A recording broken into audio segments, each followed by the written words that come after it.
16 feet long.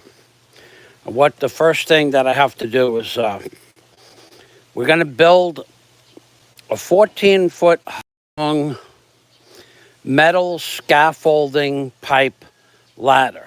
And in order to do that, we need a metal chop saw. This happens to be a 14-inch Makita. We're going to need these, K-N-E-E-S. These are called stops, and they will be set on the table at the 28-inch mark about. And that's how long the ladder rungs are going to be, about 28 inches. We're going to move this miter over to the left. Going to blow off the table with a blower, and then also as we work, keep the metal dust off the miter with the blower. So I'll show you the clamps, which I have prepared a few days ago. I have 28 clamps prepared, but I think I'm only going to use 24.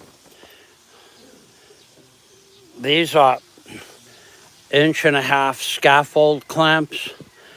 They're oiled, and the nuts have run up, and I've run the nuts up and down the threads, so that's all prepped. So the next step is to bring these metal pipes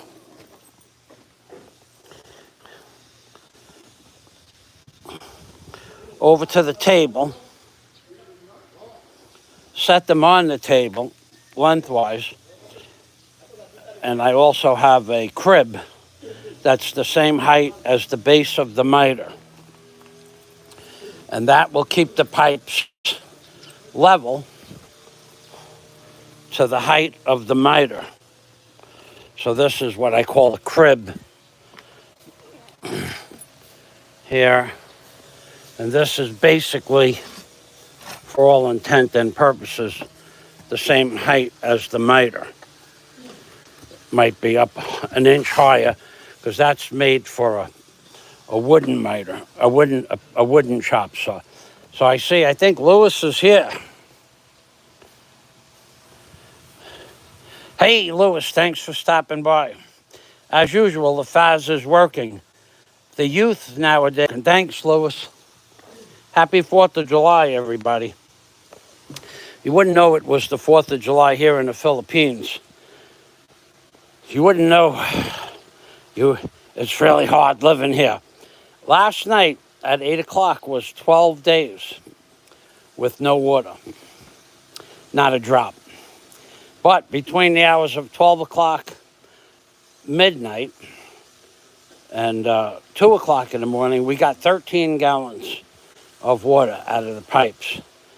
I cleared that water out of the big pot and filled up my small receptacles, my small, these. I filled up my bottles. I filled up 7 bottles. Then between 2 o'clock and 5 o'clock this morning, we got a 5-gallon bucket. That was a big one. And 2 more bottles. Then when I went to set the internet up this morning, it was off. Then when I got the internet on at 10 o'clock, we had a blackout. Then we got the blackout, came back on 10 minutes later, and then the internet went off.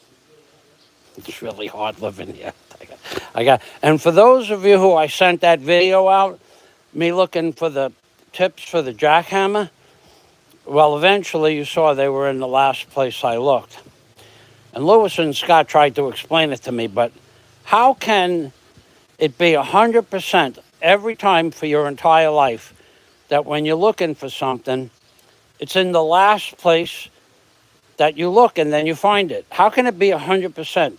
Nothing is 100%. So they tried to explain it to me, but I'm just not smart, you know. Now, in regards to the work here, the reason I'm building a metal ladder is because the wooden ladder, it got termites. It got termites. Everything gets termites here. So I have 3 220 plugs set up, one for the blower, one for the MITRE, and an extra. Good morning. One and an extra one. And then we're going to get started with this. I'm going to set the camera up. If there's a question, I'll come back in a few minutes for comments. But I'm not going to spend a lot of time with comments once I get the pipes down on this MITRE. Now, how this works, this is the highest quality metal chop saw they sell. It's a Makita, and it is actually the blue Makita, not green, blue. There's a blue Makita product that they sell in the Philippines, and a green Makita product for Makita and sold by Makita. And you can see the blue around the label. This chop saw is the blue one. The green one is identical, except the green one is put together in a subsidized pesos less. Most companies only stock the green Makita, and they charge you that extra 300 pesos for the blue Makita, and most people will never know the difference. Never know the difference, because you can use this saw for 20 years and it's not going to blow apart, the blue one or the green one. But if you use it commercially, it's still not going to blow apart. But the green one is not factory built by Makita. Now, why do I say this is the best one? Well, because this one is, not only is this the best one, but the option to buy the blue one is only 300 pesos more. But there are blue ones that don't have a quick release lock. So this quick release lock saves you thousands of hours in the course of the lifetime of the machine, because you can just adjust it quickly. That's one feature of the best model of this saw. There's another model that you have to turn this. Every time you want to make a different size, you got to open this up and close. With this one finger pulls the lock back, push it where you want to lock up the material, drop the lock, and then tighten it up 3 turns and it'll be tight. Some models don't have the quick release. Some models have a different quick release that's not as good as the finger release, but it still works. Also, there's one additional factor on this saw that some of the other models don't have, on a 45-degree angle. Some saws only have a 90-degree capacity.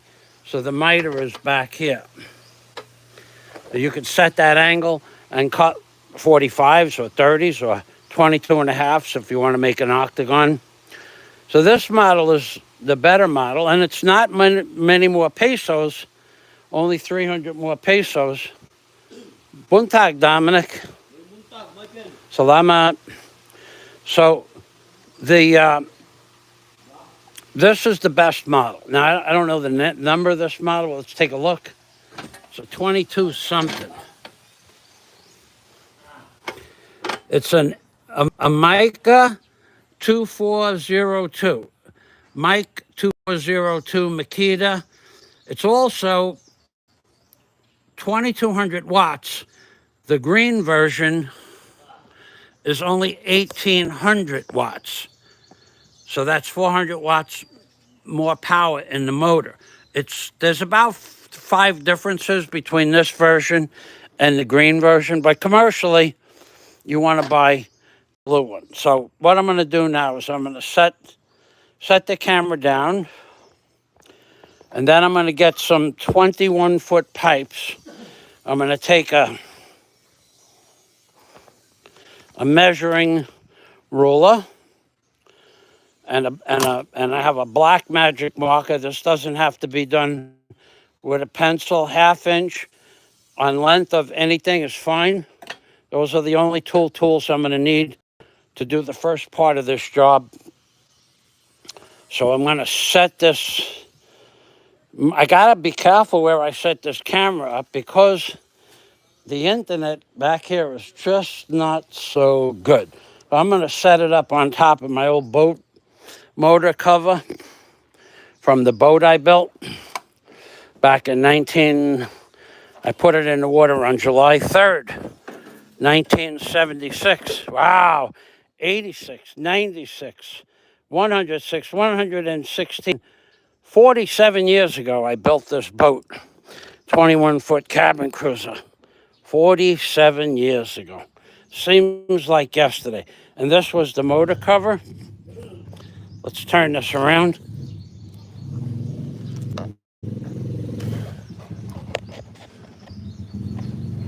There is the saw right there.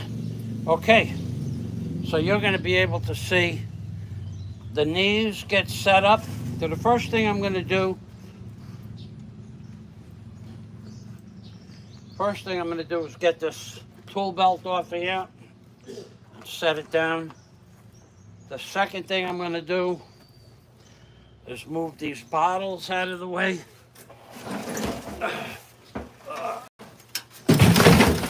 Third thing I'm going to do is go get the screw gun. So I'll be back in about 45 seconds.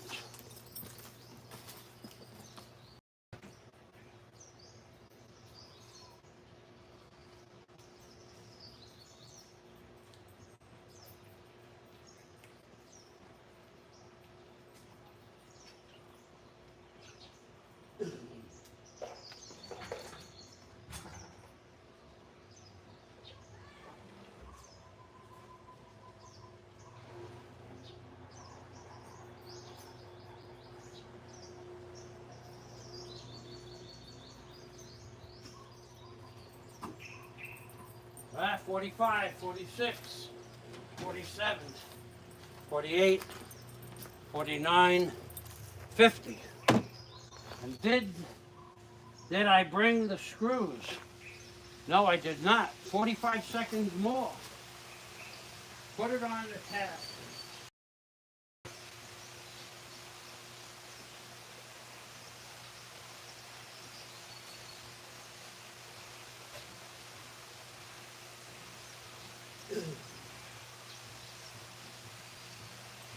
Okay, so the first thing I'm going to do is set up one knee. Then I'll make a measurement later on for the length of the pipe. So you do that, I have holes drilled and countersunk into the top of the knee here.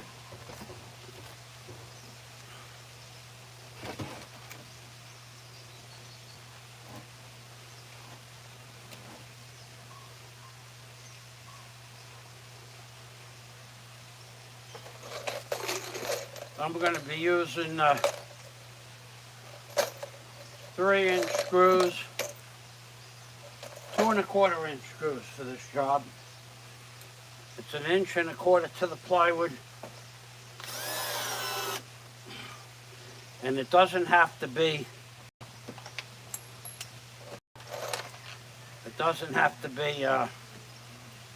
exact anything, because this is all just rough stuff. I should have got a magnetic tip for this. Okay.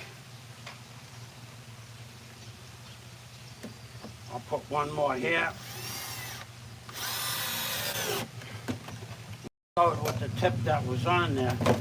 So now we have a dead man, or what is known as a knee, or a strong back. STRONGBACK, strong back. Those are my strong backs for different jobs, different size stuff. Next thing I'm going to do is clear off the table of dust and debris, leaf debris, only because it's I have the blower available. And it doesn't cost anything to keep the job neat. Test electric. Okay.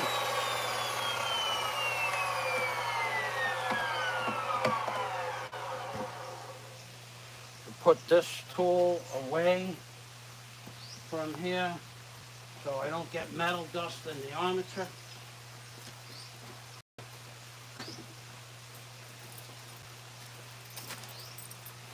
And then put the earmuffs on and blow this area out. I lost 7 years.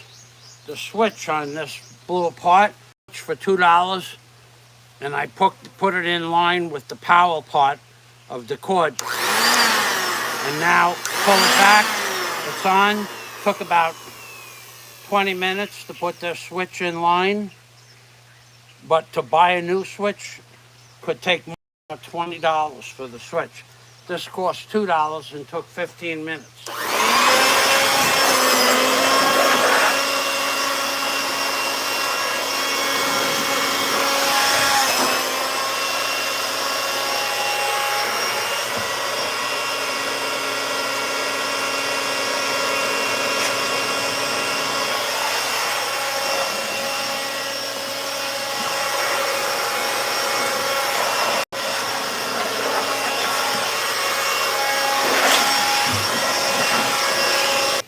From time to time, I'll clean that saw off.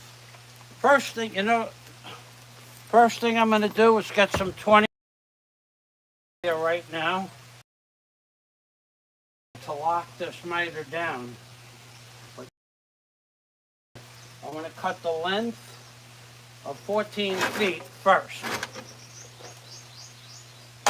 What I should have here is a tray or a box for my tools, so they don't roll off.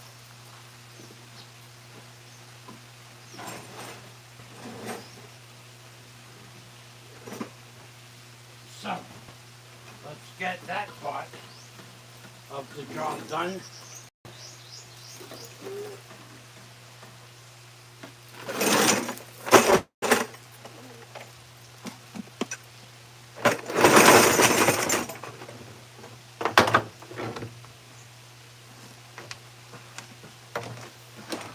Right now,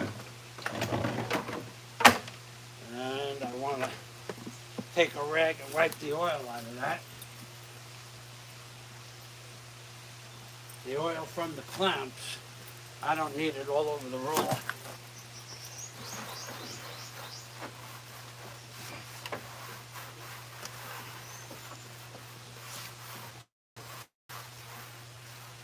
This is how I'm pretty much working like we would work in the airlines, thing up to make it as easy as possible to do the job at hand, keeping the area clean, preparing all the tools before you start the job.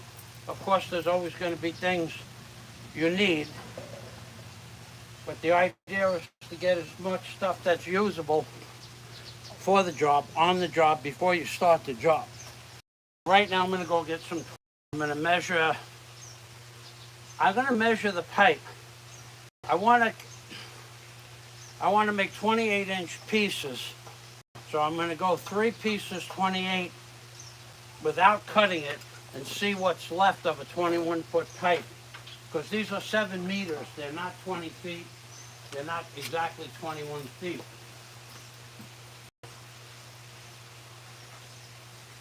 Back in 20 seconds. This is 1.5-inch scaffold pipe.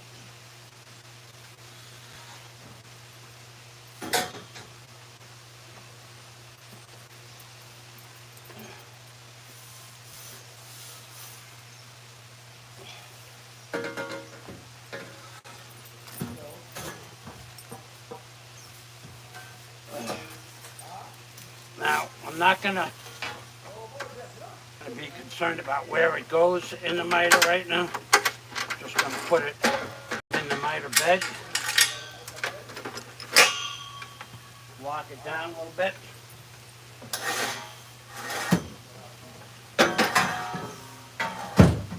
Okay, so we need a ruler on the end of the pipe.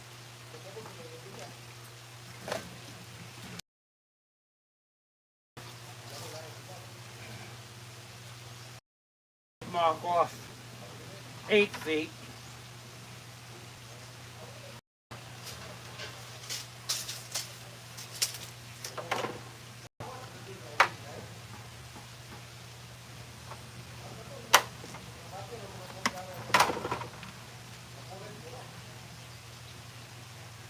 Okay, that's an 8-foot mark.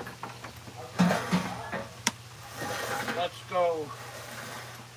go see what 6 feet more looks like at the 14-foot mark.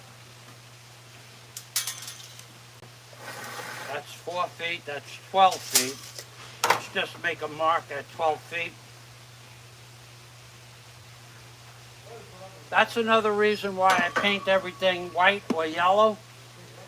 So when you mark it with a pencil or a magic marker, it's easy to see your marks. And then we're going to go 14 feet.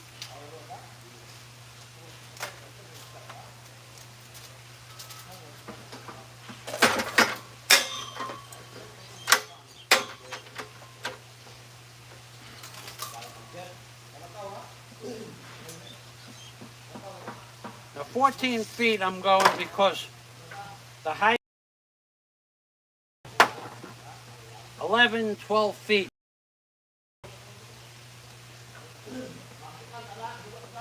So 14 feet will give you 2 feet higher to grab up. Now I might go 15 and make the rungs a different length. I don't really care.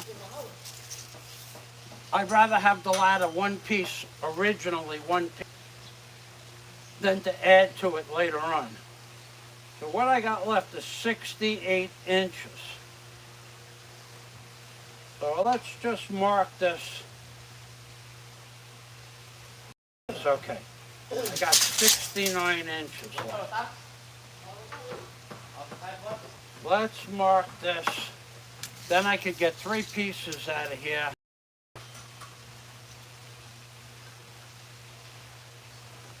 Well, if I went 22 inches, I go 23 inches, that would be 69 inches. So let's see what 23 inches for a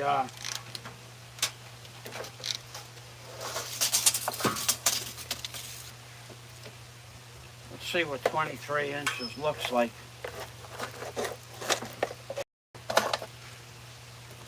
For a length.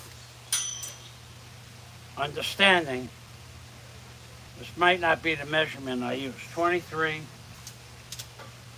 and 23. It's not a narrow ladder. Add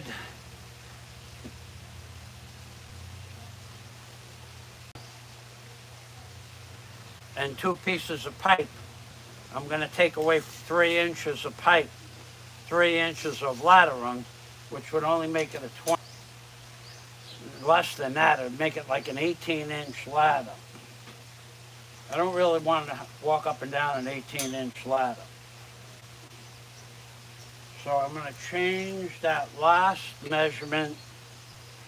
I'm going to add 4 inches, 5 inches. I'm going to add 5 inches to 23.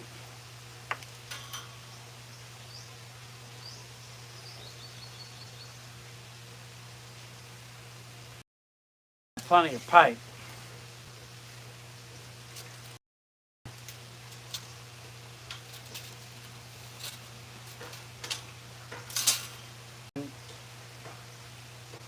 I have another ladder I built. There's a reason I'm concerned about this. I do something else with the ladder rungs besides just walking up and down them. I hang stuff on them. So 28, let's take away, let me go, I'll be back in 30 seconds.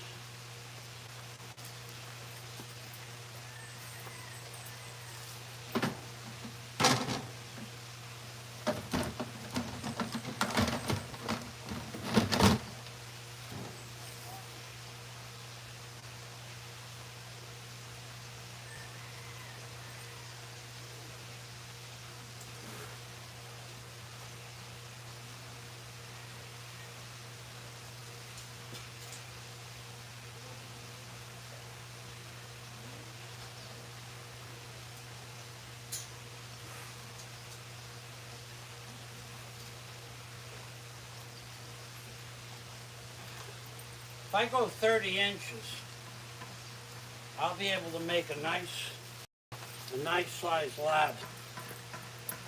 Big enough for 2 people to walk up and down one person to go up and one person to come down. 28, 28 plus 4, that would give me a 15-foot, just shy of a 15-foot length of the ladder, just shy of 15 feet. So I'm going to go 30 and 30 would be 60. 60 is here. That would give me 14 feet, 9 inches. 30 inches would be a perfect amount. And it would give me a nice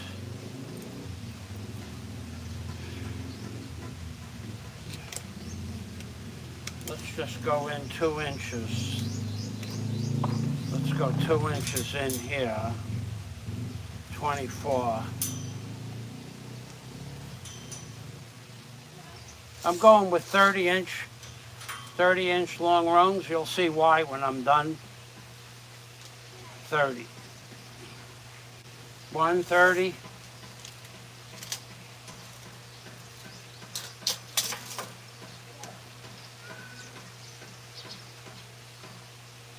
230s. And then that gives me 14-foot 10-inch height in for my vertical strap there. Okay, so let's cut a piece of pipe. Let me check the comments first. I'll check the comments every 4 or 5 minutes.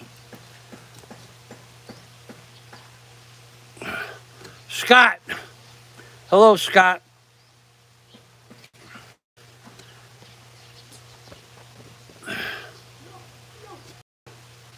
Whoa.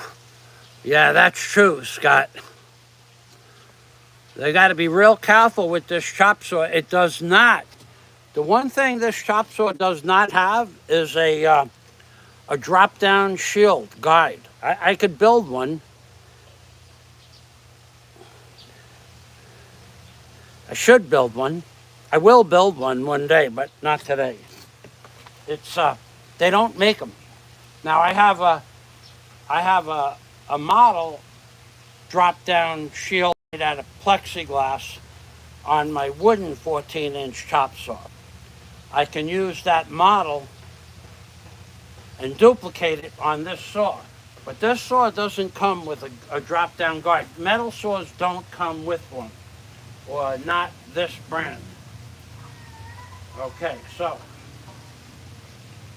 60 inches. Let's make sure we're not making a mistake. Measure twice, cut once. Okay.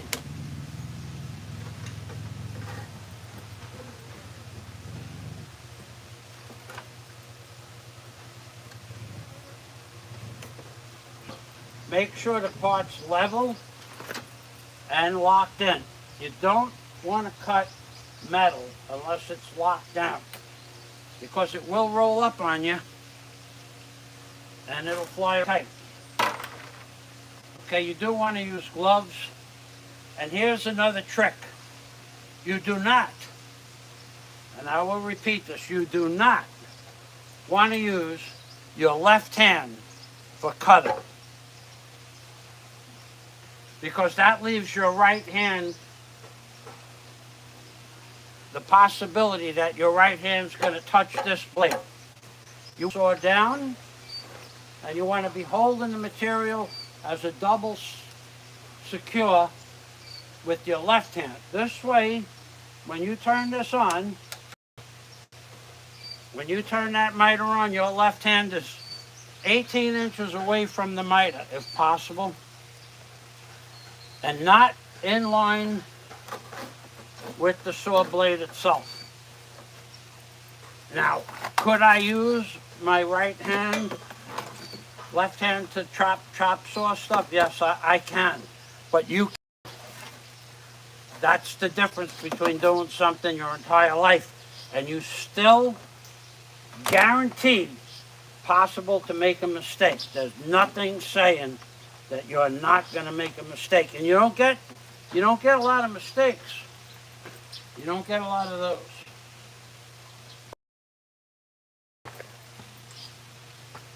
It's on already.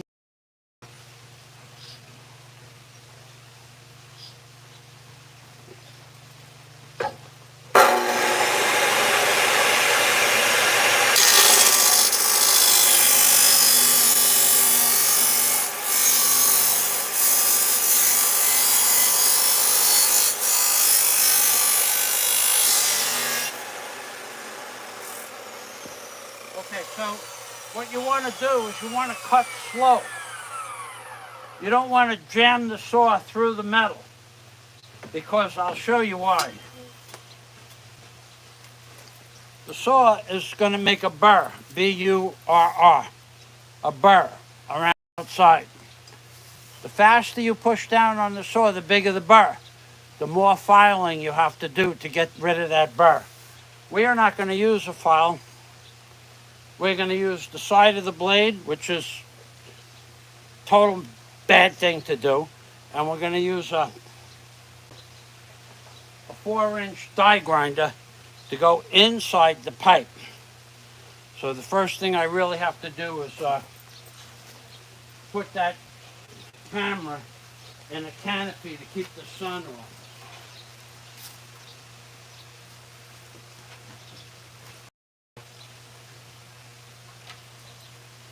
So, need a canopy to keep the sun off the camera. Long time ago, because the cameras get so hot, they shut off. Okay, so here we go. I want to get the grinder, which I have out. I'll be back in 45 seconds.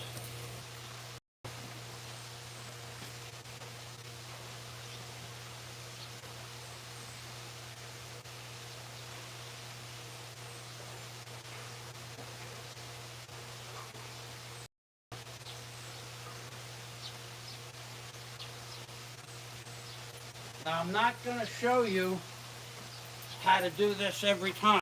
I'm going to do it once to show you how I do it, how you can do it as well. But what I do is just not exactly OSHA approved. Never was, probably never will be. The way you could get rid of the inside burr of the pipe with a half moon file. Thread. Fine cut. But I do it with a 4-inch die grinder. I'm just going to show this to you one time, and then I'm going to go back to work. So first I'll show you how to get the burr off the outside.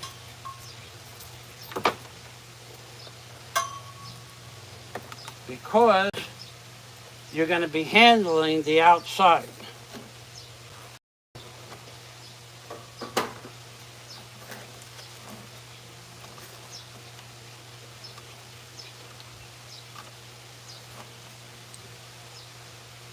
Now this is not OSHA approved, but it works real well. So what you do is you lock the saw on in the on position with a lock, a finger lock. Take the pipe,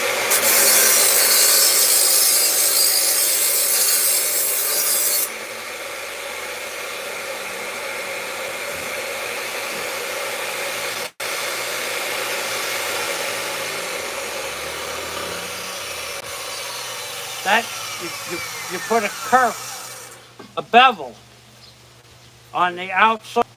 It would cut your hand like a razor blade. Now to get the inside of the pipe, what you're going to do is you're going to put the blade and turn the pipe around with the blade inside the pipe. A little dangerous, but fastest way. You got to lock this on too.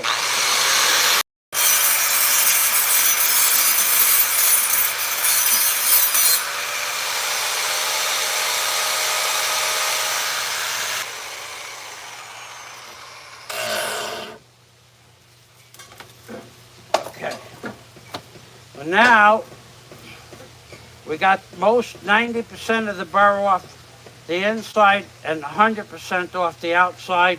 Now it's safe to handle. You don't have 1/8 inch burrs sticking out all over the place. So the next step, being that I cut that pipe like that, I'm going to bring this pipe, this 14'6" pipe, 14'10" pipe. I'm going to show you something. This is the burr I'm talking about. See that metal there? You run your hand along that by accident, you're going to the doctor. So that's the idea of deburring the pipe every time you make a cut, if possible. So let's deburr that right away so we can't make a mistake later on.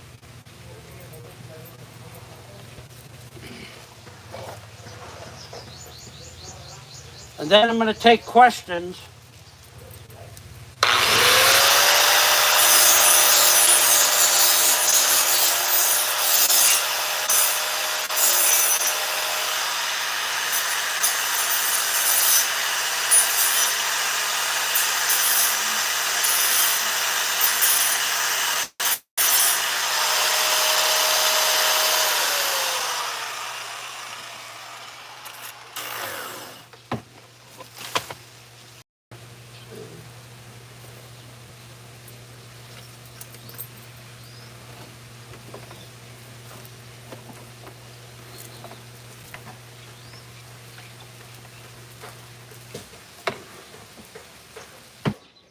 Okay, I'm going to take a few questions, then I'm going to get involved with cutting these pipes on a more serious level. Now that you know how to cut pipe, and I know how to cut pipe, and you know what to do and what not to do, I'll take a few questions, if you have them, and then we'll get on with the show. Plus, I want a glass of water.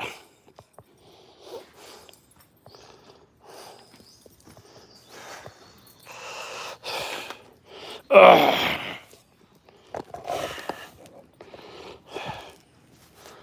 Oh. You're not, I have the thermal gun, but it's 120 degrees in the sun. Well, Scott's here.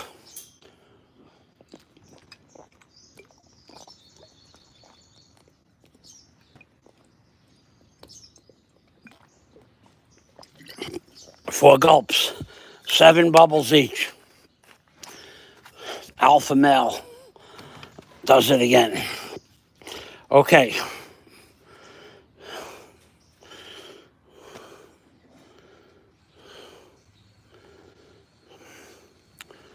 DNC, wow, one of my favorite people. Oh, you know, I forgot to put you in my post this morning. No, I'm not gonna. Well, I don't intend on climbing the ladder at all. I had to climb that ladder last week. I had to get up on the roof to get the scaffold pipe to build a ladder so I would have a ladder to get up on the roof. Because the ladder that was there was, man, I got up, you know, at some point in that video, I think it's at around the 40-minute mark. I have it marked somewhere. The bridge that goes between the two containers, cargo containers, the bridge collapsed. No joke.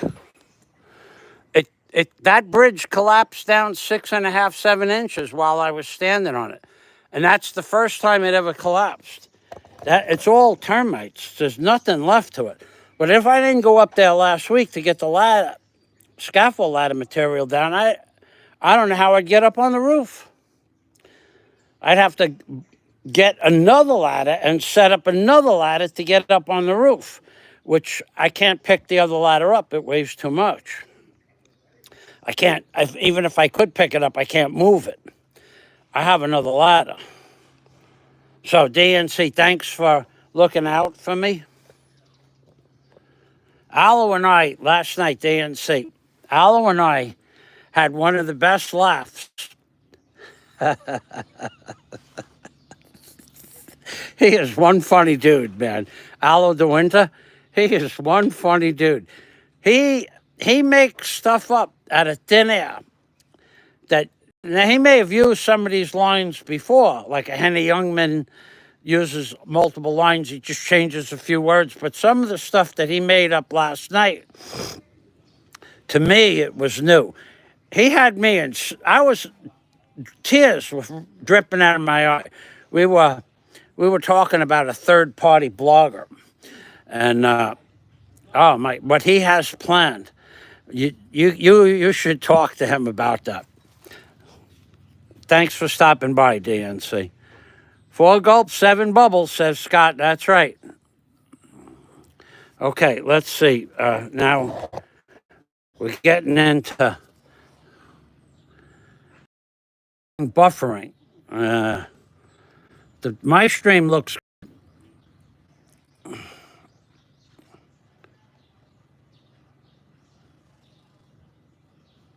DNC says he's getting buffering.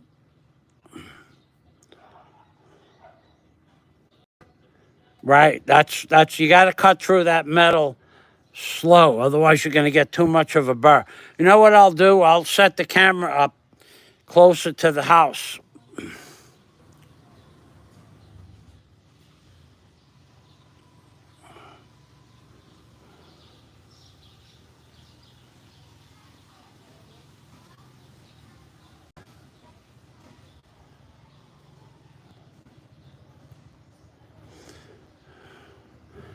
Yes, happy 4th of July. You know, just to give you an idea where I am, what I'm doing.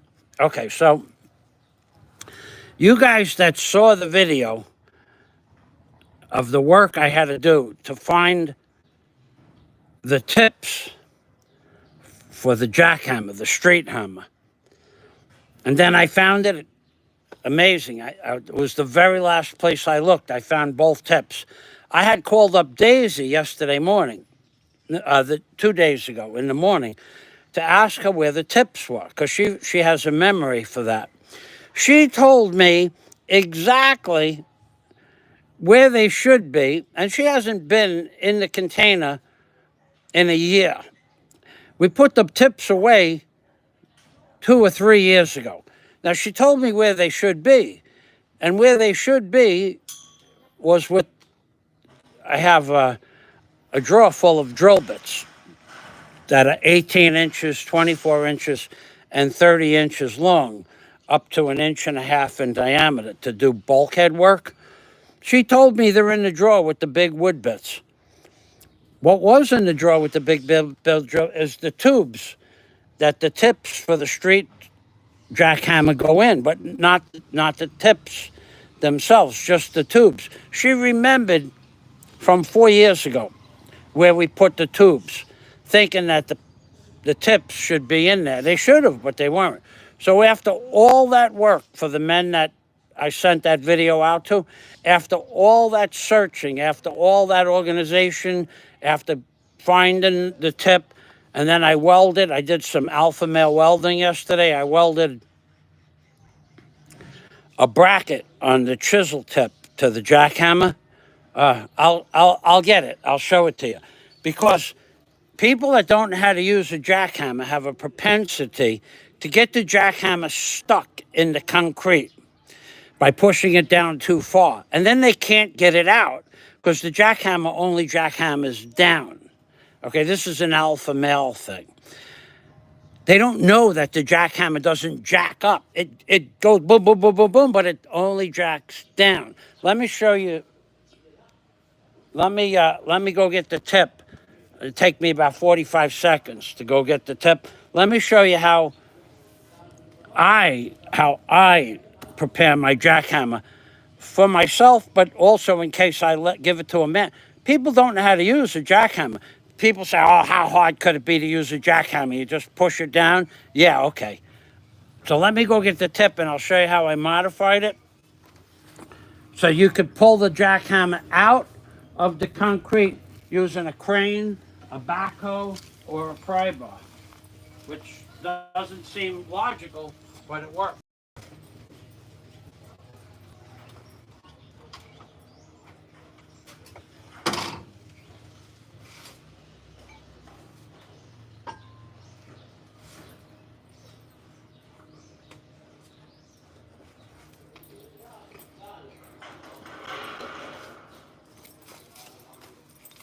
Okay, so this is I think it's a 40-pound jackhammer. And it's a good one. And this is a 40-pound jackhammer chisel tip that's razor sharp. I put plastic on it so that you won't just cut yourself when you go by. But if you push this point down into the concrete, even just this far, and you just jam it in there, you can't pull it out by hand. You need 1,000 pounds of lift to get it out of the concrete. And guys do it all the time. Now, they do it for a couple of reasons. They do it because they don't know how to operate the jackhammer, and they do it so they get a half-hour break while 5 men are pulling up on the jackhammer and trying to work it back and forth to get the chisel point out of the concrete. So what I do with my points is I put, this happens to be part of a spring from a 15,000-pound truck.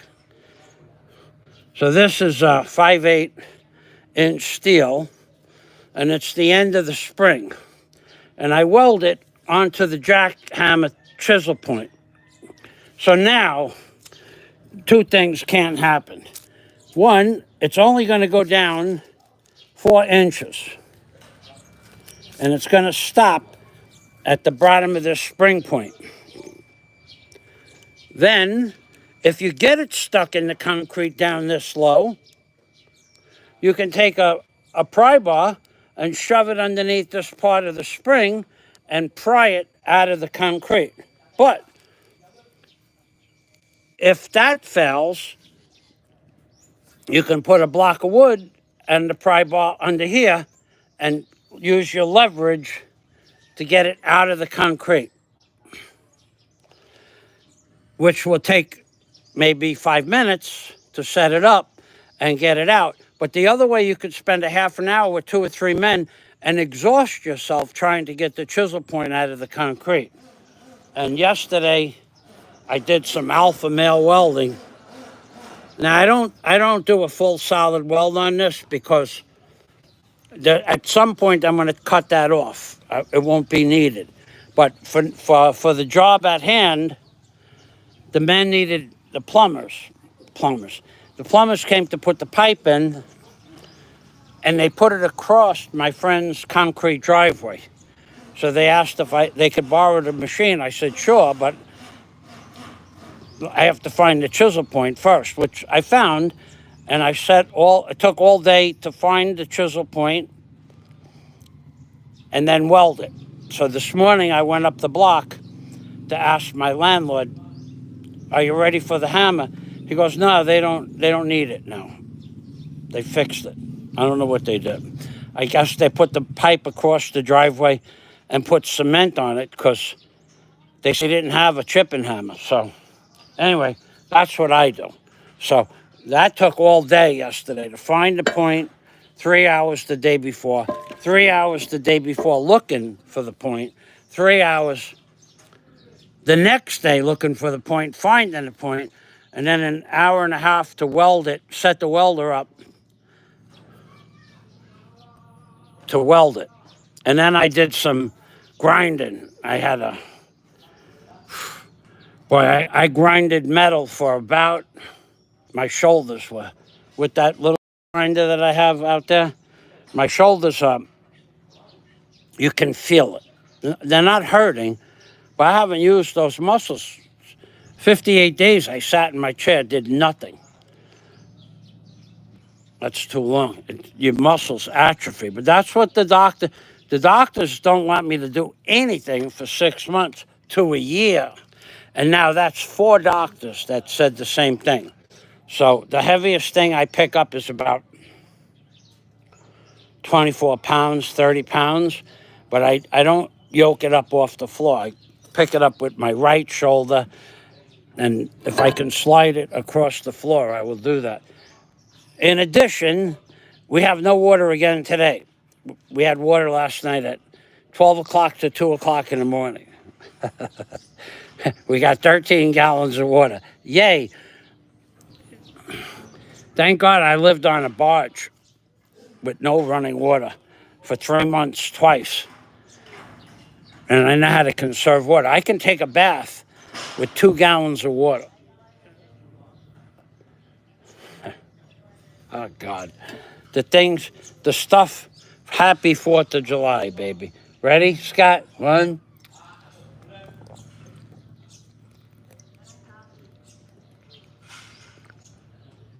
Happy 4th of July. All right.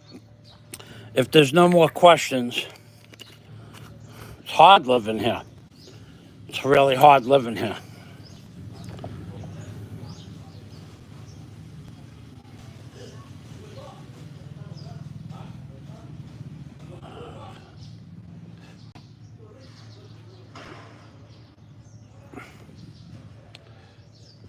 Okay, well, I'll move the camera so that it's out more in the open.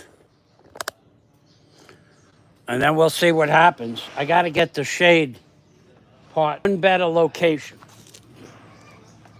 Yeah, I do. I have a location that'll work out better.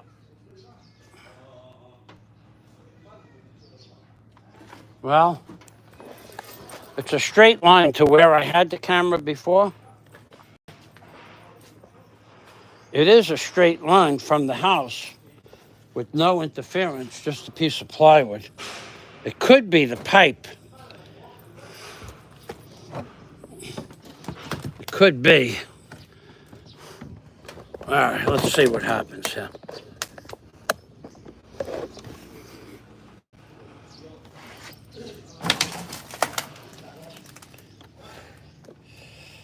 Let's see if that's a little better for you guys. Is it buffering now?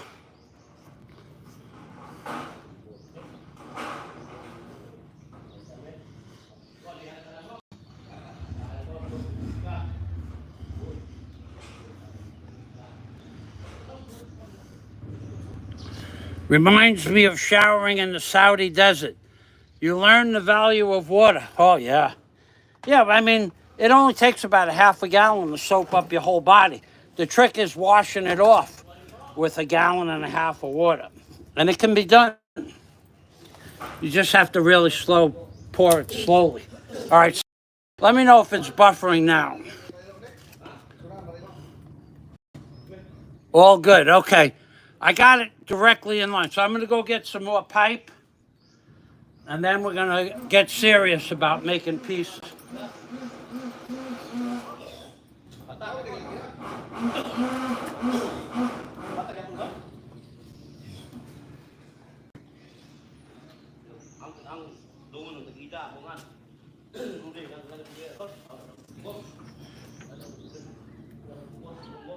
And then we'll get the air tools out and start building this bad boy. I'm going to be using a butterfly tool and 100 pounds of air pressure. And what am I looking for? I'm looking for the pipe. And the short pipe is over there, okay? Let me set this up.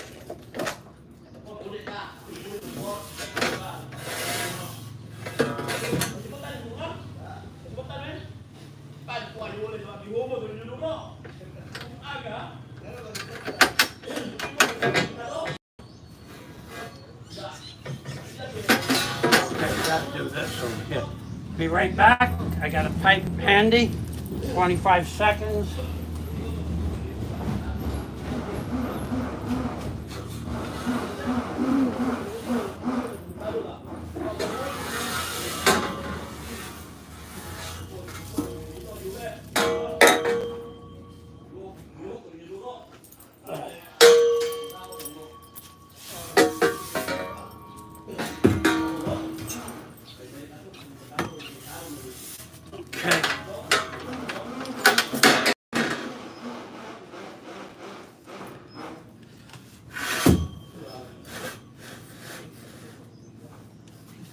I gotta go flush up the ends.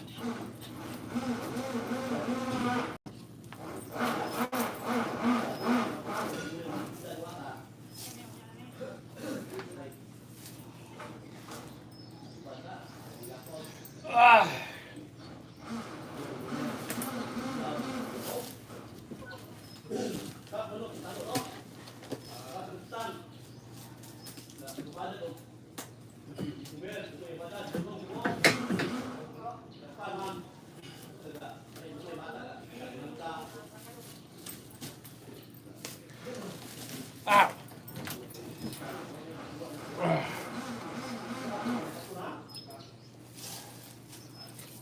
Okay, now I need to make my length.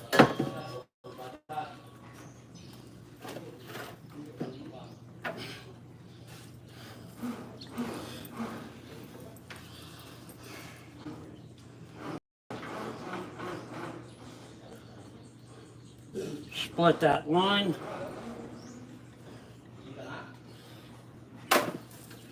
This is one pipe for the vertical legs of the ladder.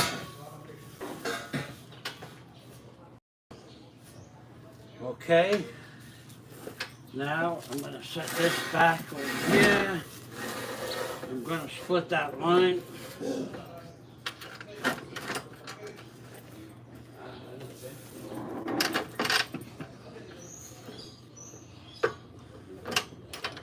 See this lock, watch how fast you do this lock, watch. Say, once you get the pipe in, you just push one finger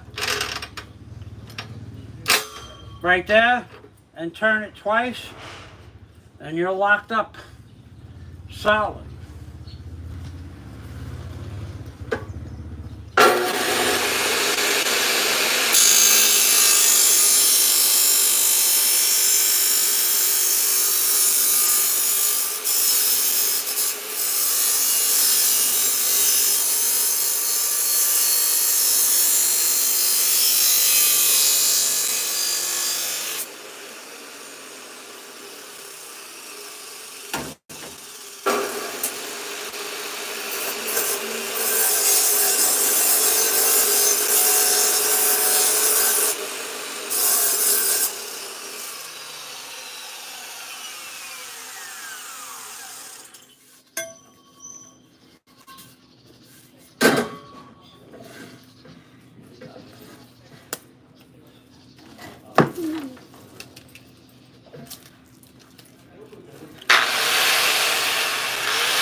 Now one more trick that I do, you could do it or not do it. A lot of people pick their cords up by the cord.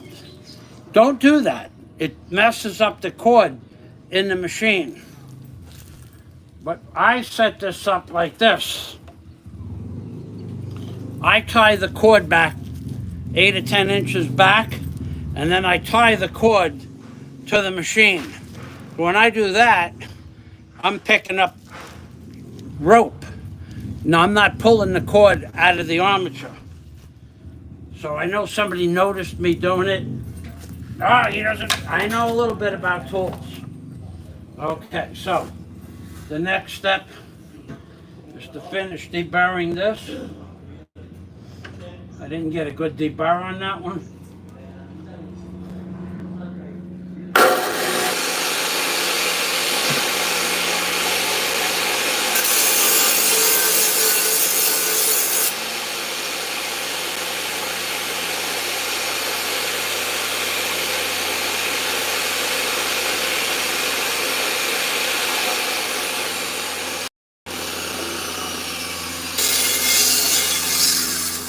Okay, so that's 2 pieces. This will make 4 pieces. I got to deburr this pipe, put it behind the miter,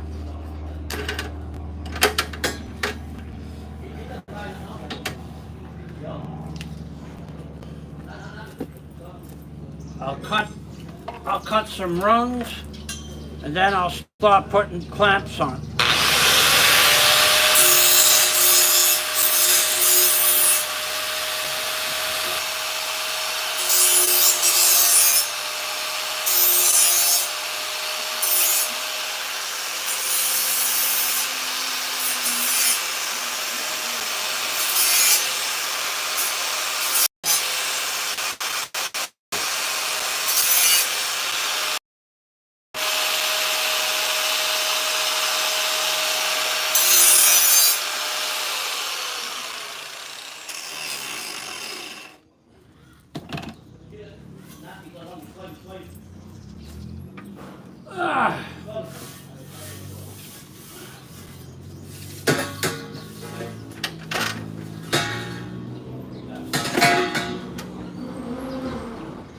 Okay, so I'm going to be cutting these pipes in half, theoretically. They should be the same size. And they're a 16th off. Oh no. Okay, so I'm going to use one of these pipes as a pattern. And I'm just going to randomly use the longer pipe, which is 60 and a half inches. The shorter pipe should be the same, 60 and a quarter. Okay, so I'm going to set it up at 30 inches, 30 and an eighth.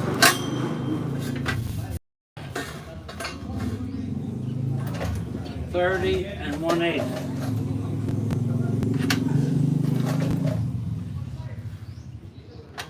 But as I said, I'm going to use this stop for my measurement, so they're all identical.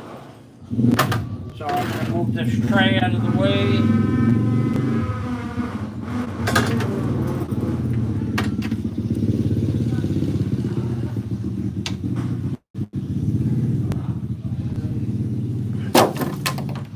Okay, and then I'm going to bring the MITRE down, 30 and 1/8, stop.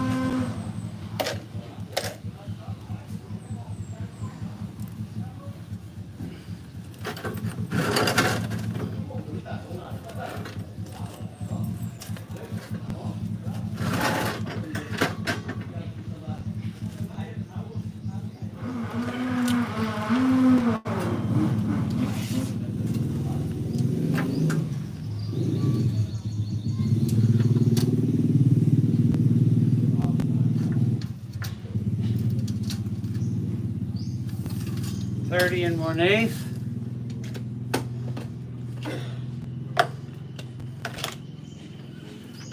It is.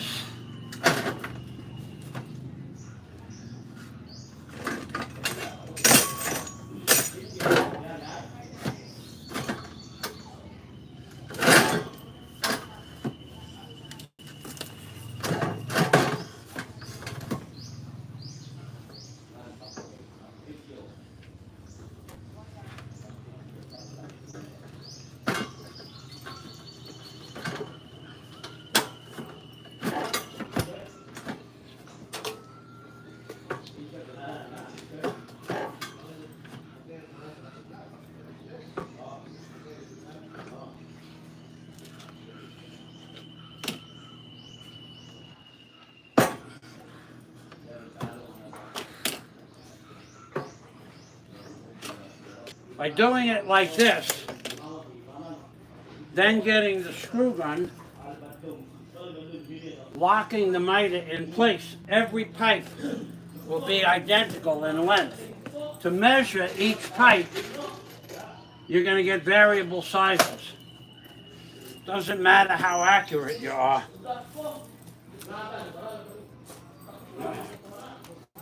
Doesn't matter how accurate you are. With a 1/2 inch wide magic marker, you're not going to get identical pieces. But when you lock the MITRE down with a 30-inch stop, they're all the same size.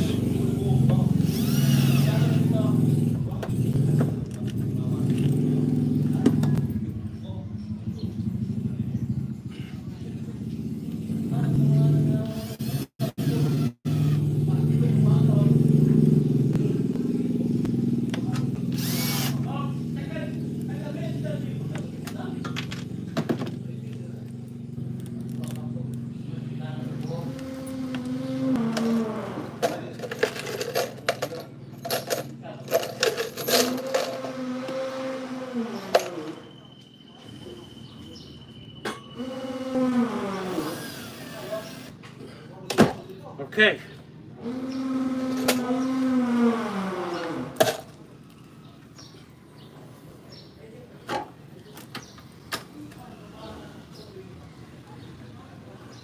Except for one thing.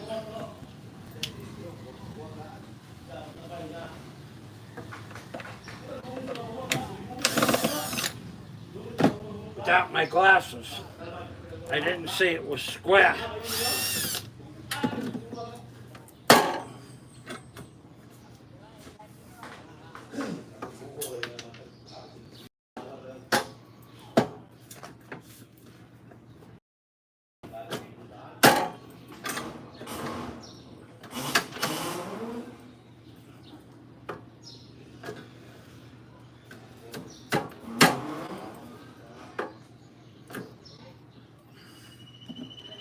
Now it's square.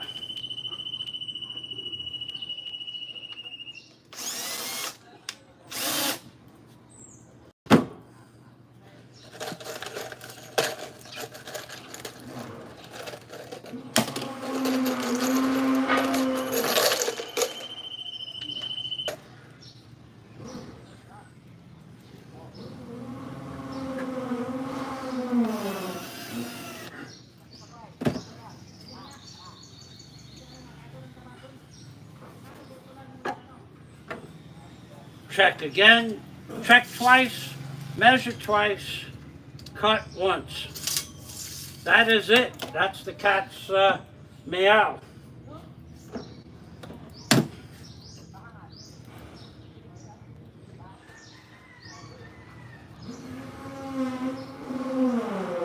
As soon as I'm done cutting these 4 pieces and taking the burr off them, I'll answer a couple of questions.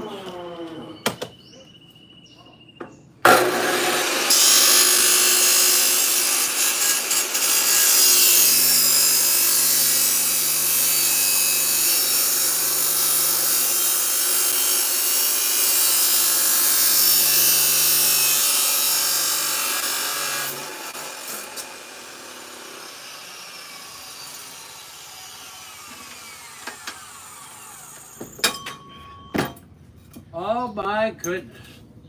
You can't tell which is which.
The pipes are just about perfect, but not perfect. I don't care about that.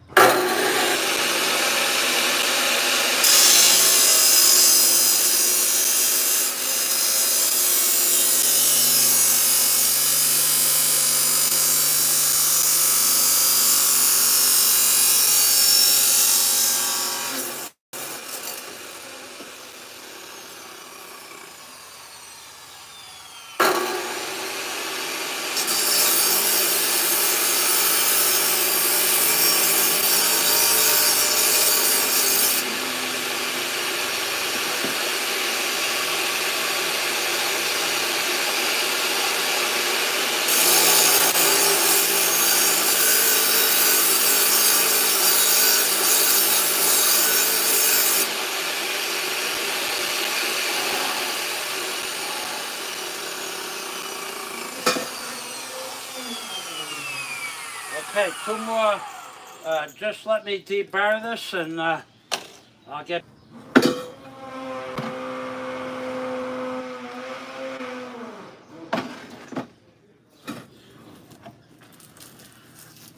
The pipes are off a 1/16 of an inch. Not my cuts, the factory pipes.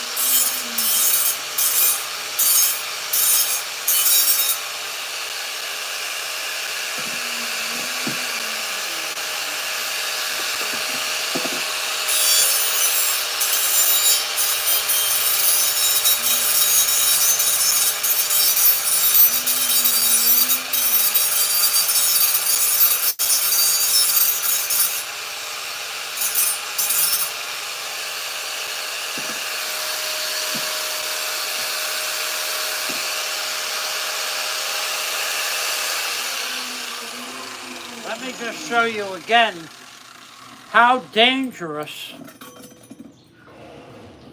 the burr on the inside of the pipe can be.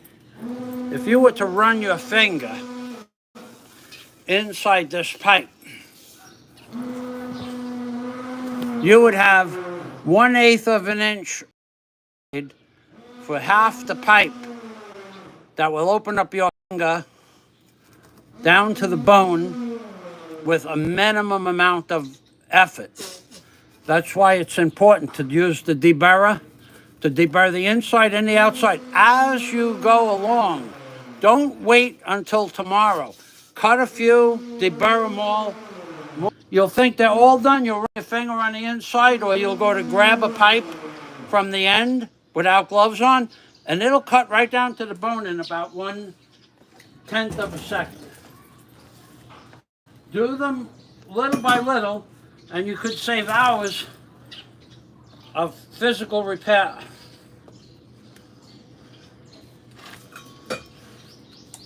Last pipe and then questions.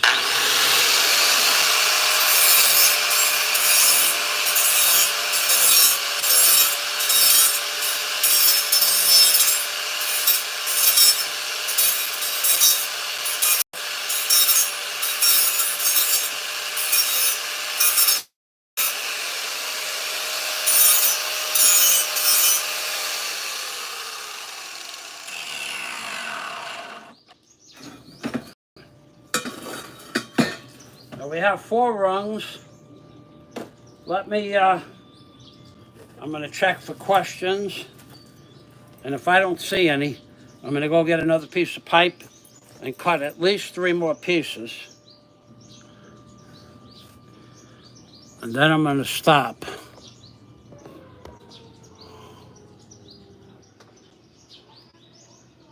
Yes, I am, DNC. That's exactly right. That's why you're not supposed to do that. Absolutely. See, that's going to wear the side of the blade down. But that's why I'm using it right close to the edge. It'll be okay. It doesn't use that much of the blade up. But you're also right about that. I didn't think anybody would notice. That's why I said, go back and look. I said it from the beginning. You're not supposed to use the cut-off saw blade to deburr stuff right from the get-go, but I didn't tell you why. That's right, Scott. They will go through regular gloves. Hey, Flying Circus is here. Hey, thanks for stopping by, Flying Circus.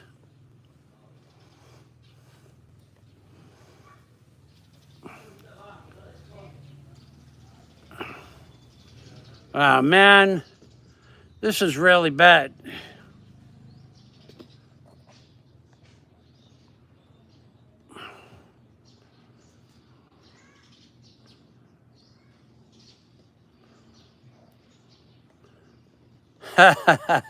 You guys, so Okay, well, on my end, I'm not seeing any, no, it's not a bad internet day. Let me tell you what's going on. What's going on exactly is YouTube and Google are doing something with the internet. In fact, for some reason, my screen just went dark. Not dark, but grayed out. Yeah, it's Google and YouTube because last night and this morning, I went to get onto the internet and it erased me back to YouTube suggestion pages. So from videos that I was watching, Kennedy guy, and another one was about Dulce Air Force Base, the underground, and it erased all of those videos and put me on a YouTube suggestion page, but it was in my history, so I could open that stuff back up. So it's something that they're doing with the internet. They do that occasionally. Okay, so I'm going to go get another piece of pipe. DNC is right. It will weaken the blade. These cloth gloves, enough. Okay, so let me go get another pipe. I think I could make 3 pipes, 3 rungs out of one, maybe 4, but was it 1, 3 for sure.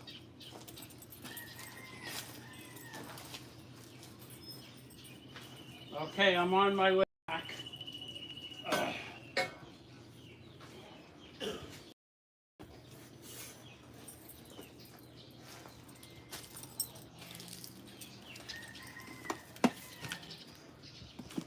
Whatever I get out of here, I get. I'm not gonna,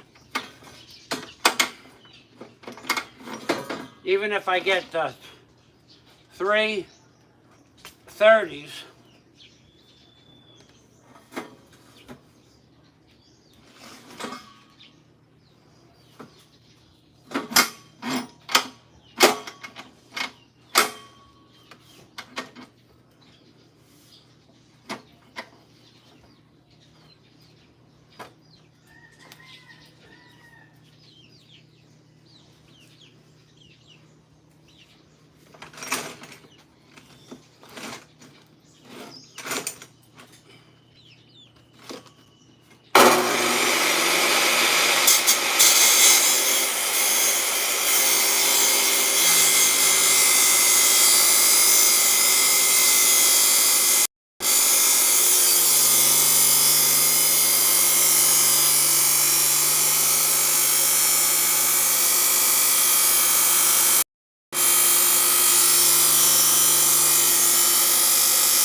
so what DNC was talking about, if I use the side over here, far away from the edge, it will weaken the blade and want to fly apart.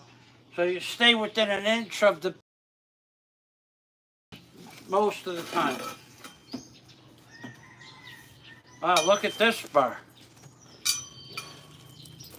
This is a new kind of burr. Outside. You got to be real careful with those burrs.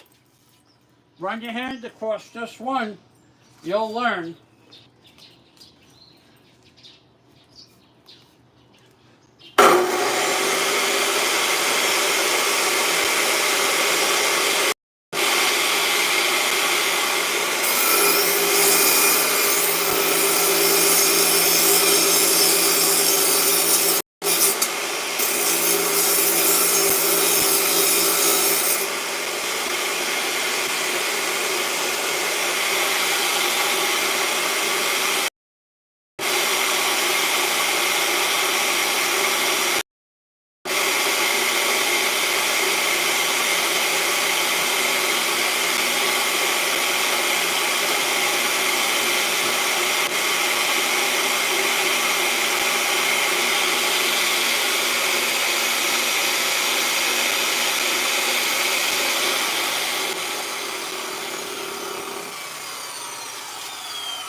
Well, I have 7 rungs. That'll actually get me up. 1, 2, 3, 4, 5, 6, 7.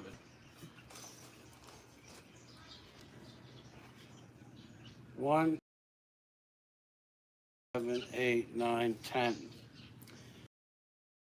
More. That's 8. That's 9.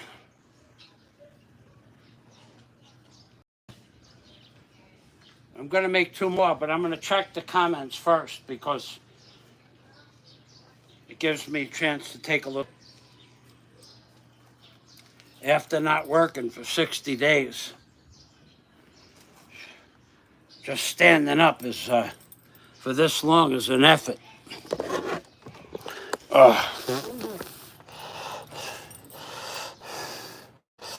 Okay, and then I want to tell you a story about New York City.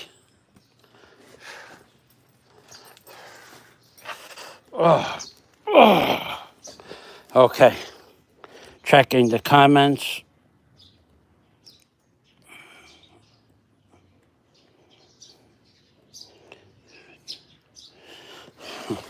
I don't know why it's faded out. Okay, so I got a little story about New York City. When I was a kid, when I was a little boy, my dad used to take us to a lot of places. Every year we went on vacation for 2 weeks. Usually we went 2 weeks either to Pennsylvania, or his brother had a farm where we could go up for 2 weeks or stay up there for a month. And then different family members would supervise the children that stayed up there for the month, well, 2 months. So you wanted to stay up there the whole summer. And then you got to work on Charlie's farm. But my dad used to take us to a lot of places. Me especially, because I was the oldest, but he would take me out on the tugboat for the whole day, or for the whole weekend if we were on the boat for the weekend. So even at 5, 6, 7 years old, I got to experience New York Harbor. I was one of the first people to ever walk across the Verrazano Bridge. Before there was a roadway, there was a chain link fence. And that was what the men walked on to set up the cables that went from Brooklyn to Staten Island. And it was just a chain link fence. There was hung from the cables and from the temporary cables. So when I was like 7 years old, I walked across to Staten Island, or part of the way, on a chain link fence.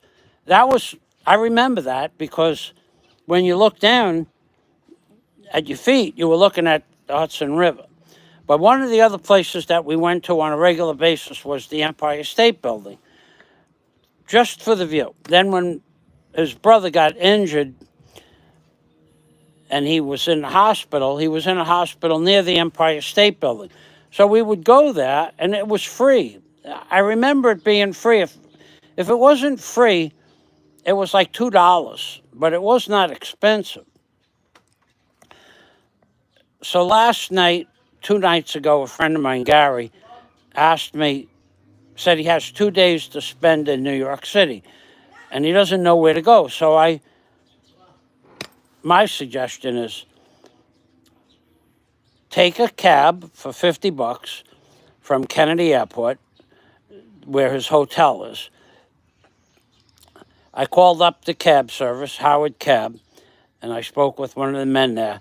For $45, they'll bring 5 people from any hotel around the airport area to the city. And then go early in the morning, go to St. Patrick's Cathedral, which is free, then go to Rockefeller Center, which is free to walk around, and his children could go ice skating, which is not free, and you might not be able to do that without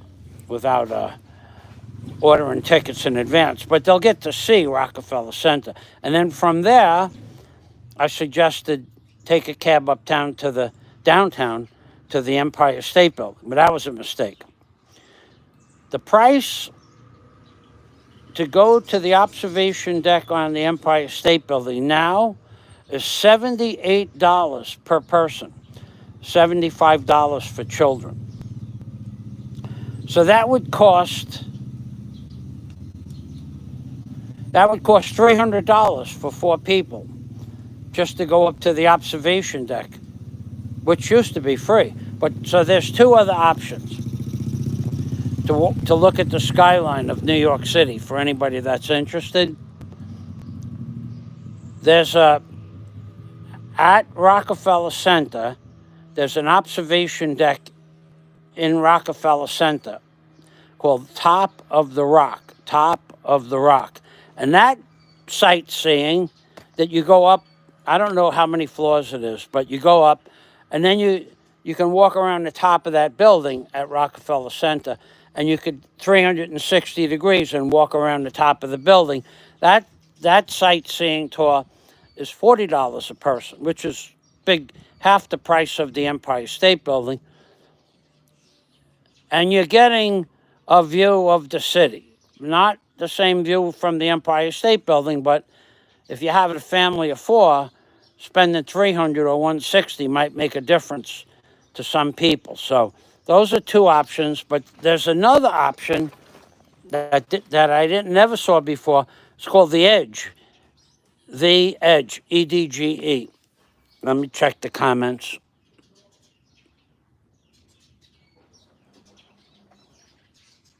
Hey, ding, ding, ding, ding, ding, ding, ding, ding.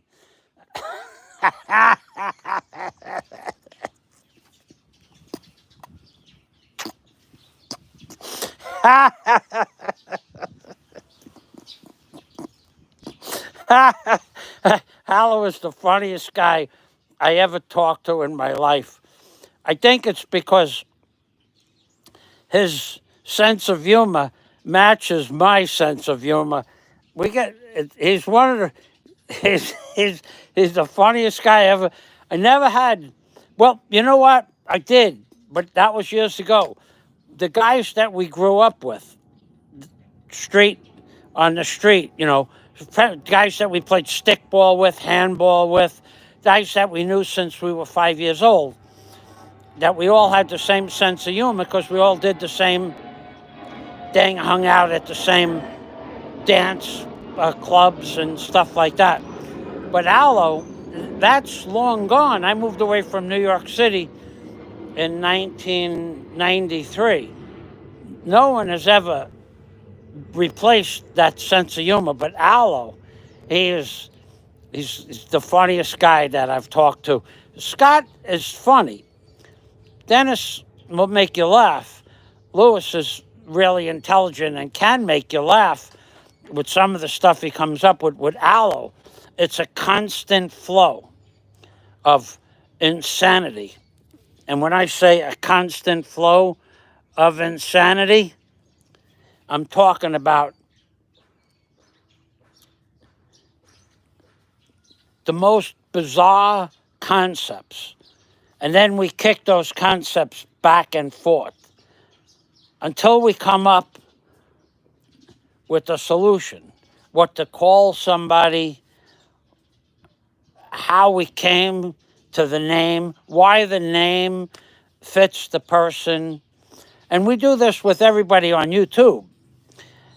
But Hallow, he gives you an incentive to strive to make the best names for the bloggers on YouTube, the best names possible. So when you see a name on YouTube that's totally bizarre, off the chart funny, insane, you have but one person to thank for that.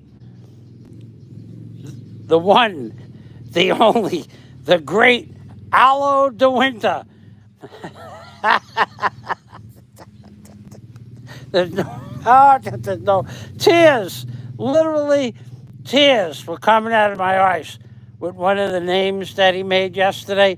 Tears, they were flowing. How often do you cry when you're laughing so hard? And we were just in the chat. We weren't talking, verbally. That's like, this is definitely a part of history, because this stuff is funny. This is funny stuff.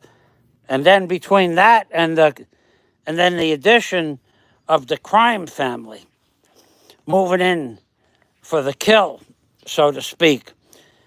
Oh my God, that was one of the funniest conversations I had ever. And you guys can see the results of that in today's Community Post. Because we went through all of the idiosyncrasies of several of the bloggers, and we discussed them in great detail and how we could express this in a way that would be comforting to Big Kevin. Because Big Kevin, he believes everything is YouTube comedy. Big Kev Media, everything. It's all just YouTube comedy. And it all is okay.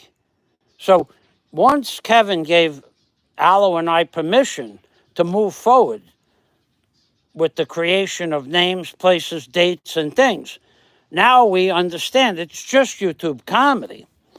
So let's see what Aloe has to say about this.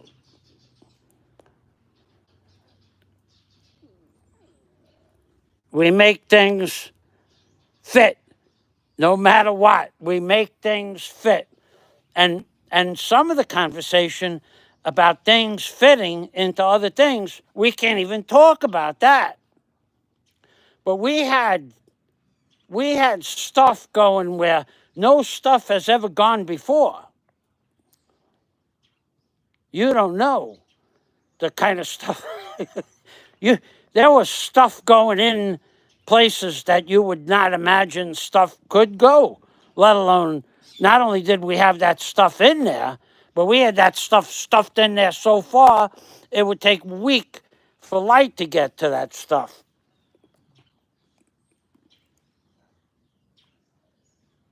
Hey, Scott, what's up? Good to see you. Aloe was laughing because of that stuff. We had stuff. We had Big Kevin concepts moving throughout a 35-minute conversation.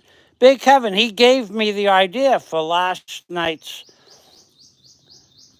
creativity in this morning's Community Post, because it's all just YouTube comedy, right? It's all, if you call somebody a sloth, or somebody, you tell somebody that they're a fibber, a person that sometimes misspeaks, it's just YouTube comedy, right? And if someone denies that they said something offensive, even though it's been proven, it's all just YouTube comedy, right? So we have Big Kevin Media to thank for YouTube comedy for today's Community Post, because it's just YouTube comedy. So thanks for stopping by, Aloe. Appreciate that. And Popeye. Oh, yeah, we got Popeye involved, too. Oh, no, people. Scott says people. People with big in their name for 100. Oh, man, I can't see. People. Hold on a minute. You know what I got? I got foggy glasses from sweating.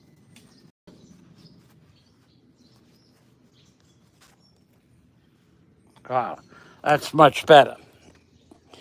People with big in their nickname for 100, Alex. Alex, for $100. People with big in their name. Alex Trebek. That was a great show. Once I even got 2 in a row. The great and brilliant troll, Aloe, is here. We make things fit no matter what. God, that was some of that stuff we were talking about last night. Some of the stuff we were talking about last night would have been YouTube comedy 10 years ago, but now not so much. Sprinkles.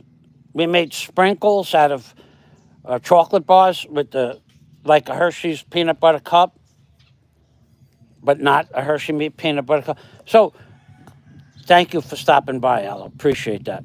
I want to go back to the price. So the Empire State Building, the observation deck is $78 per person. Top of the Rock was $78 per person. A few dollars less for children. I think $75 for children. But there's a new observation deck. I believe it's on the East River, not the Hudson River. Would it be on the East River? No, it's the Hudson River. The Edge, EDGE. That place shows you the long distances, the Statue of Liberty and the Verrazano Bridge, and it's right on the river. That place is $40 per person. So if anybody's going to New York City, and you have a view of the skyline from the river, yeah, it's a better view from Midtown Manhattan. But for me, I've seen that view. I can't tell you how many times I've been to the observation deck at the Empire State Building. When we were children, 13, 14 years old, I remember going up there for free. Besides when my dad took us, we would go to the Grand Central Station and play all day in the wintertime because it'd be snowing out. I'm pretty sure I remember. Now, maybe it wasn't free, but there's two elevators to go to the top of the Empire State Building. One brings you to like the 95th floor, I think. I don't remember. And one brings you up to the 103rd floor. However we got up to the top, we never paid. We probably took the stairs if there was a fee. And up there there's a brick. One of the bricks they used to build the Empire State Building, it was like the 1 millionth brick that was made for the building, and they had a display when the building got hit by an airplane back a long time ago. That's a cool trip, but $80 a person, that'll put a damper on a family's vacation funds. But I guess everything is expensive now. There's another thing that I should have suggested to Gary, but he's only going to have 1 day in the city. And if anybody else is going to the city for a few days, you go to the 59th Street Bridge, First Avenue and York. Pretty sure it's First and York. And there's a tram, TRAM. You pay, and you go to Roosevelt Island. And the tram brings you in a cable car from 59th Street Bridge to Roosevelt Island. And then you can walk around on Roosevelt Island. Now, I don't know that you could still go there, but again, when I was a kid, we used to go there. When I say a kid, me and Fabienne and Dee, Tommy, Eddie, Matthew, we would all go there for the day, and we'd walk around on Roosevelt Island. I don't know how much that is.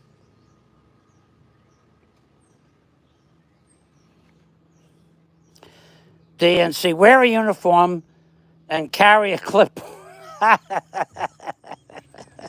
And I could wear my white Department of Environmental Protection helmet.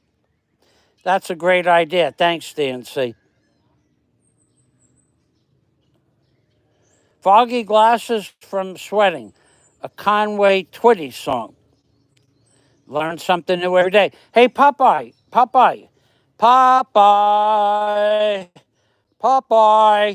In my community post, I have a question, Popeye. Are you just going to let that question go unanswered? Because if you are, much for your credibility. Now, somebody would say, he's trying to put a wedge between me and my friend Popeye. No, I'm not. I'm not trying to put a wedge between anybody. I'm trying to make people see the truth, the whole truth, and nothing but the truth. Isn't that the American way? I have never lied in my community post. Everything I said is truthful. Everything I said, I heard or saw or have documented proof of. Whether or not you want to believe it, it's up to you. But it makes no difference to me whether you believe it or not, because I know it's true. Just like I know that I'm not any of the names that people call me, especially people call me a liar. None of that ever happened.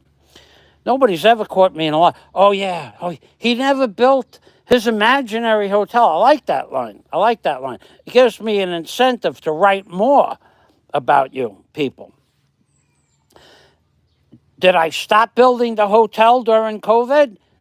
Yes. Did I stop building the hotel after I was attacked? Yes. And I'm not going to do another day's work in the construction of the hotel until this is settled in a court of law. And if I don't like the outcome, I'll change my plans. So calling my hotel an imaginary project is just your way of knocking me down. Now, if you want to go tit for tat, I'll go in deep next time. I'll talk about stuff that you don't want to hear. Because if you continue with the deceits, the lies, and the half-truths, you're going to have any other internet, according to my point of view.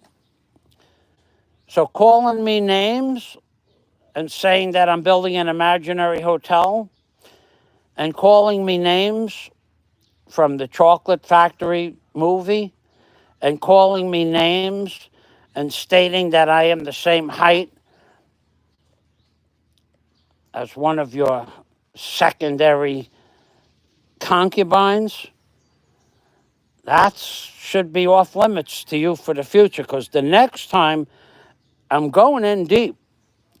So you should just be aware that I hear and see a lot of stuff that I don't make note of in a live stream or on people's live streams, but I remember that stuff. I really don't appreciate it. You know you can't prove a word of it, but you like to make up stories. So without me making up stories, I'll just tell the truth, which will seem like stories, but it'll be the truth. See, that's the difference between you people and me. You got a guy that told Popeye, I'm never going to give any more money to that endeavor. I'm not going to give any more. I'm done with that. Well, since 36 hours before he made this. Now there's an offer of over $1,500 for a plane ticket. Popeye, how do you feel about that? Somebody go get Popeye and make him know that I have a question for him, because he may not see this right away. I don't want to let this set for a long time. I want an answer, Popeye. How do you? And the fella that's starting this trouble on YouTube, well, you started it. You started it a long time ago. And because I won't back down from you, and I will never make up a story about me that's not true, you are now in a situation where you have been exposed for the truth, the justice, and the American way. So 10 days ago, I'm never going to give any more money towards that endeavor.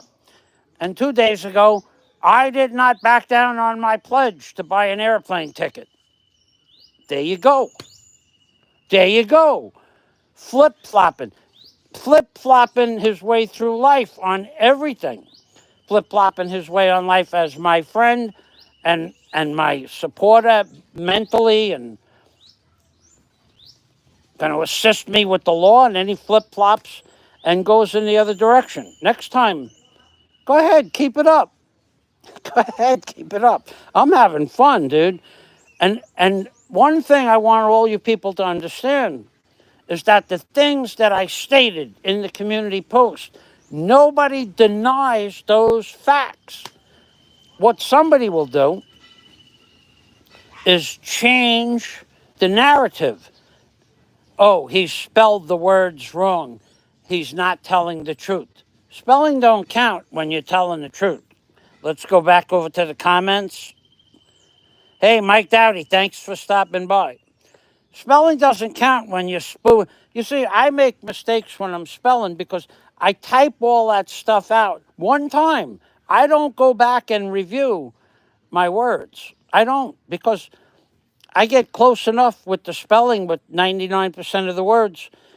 And you think I'm going to go spell check and everything? In capital letters, there is no spell check. In small letters, there's spell check. I might correct some words and I might not. Some words I'll look up if I really don't know how to spell the word. But I'm not wrong because I spell a word wrong. I'm not wrong. It doesn't matter how I spell the words. The truth is in the context of the sentence. Don't worry about how I spell the words. So nobody, specifically one person, never denies what I say, just changes the narrative. Oh, he's building an imaginary hotel, so how can you believe anything he says? Now, my hotel isn't imaginary, but I stopped because of the COVID virus, and then I stopped when I was attacked. Everybody knows this, and they know that you're not telling the truth. They know that. It's blatantly obvious. And the people, let me just go one step further, the people that you think are your friend are not your friend. Most of them, they laugh at you behind your back. Now, people have a lot to laugh about with me when I say I didn't have water for 12 days. It's tough taking a bath. For some people, that's pretty funny. That's okay. I don't mind. It's life in the Philippines. But the things that I state are truthful. Let's go back to the comments. They won't ever shut up until you build. And even then, they will just find another angle and find fault.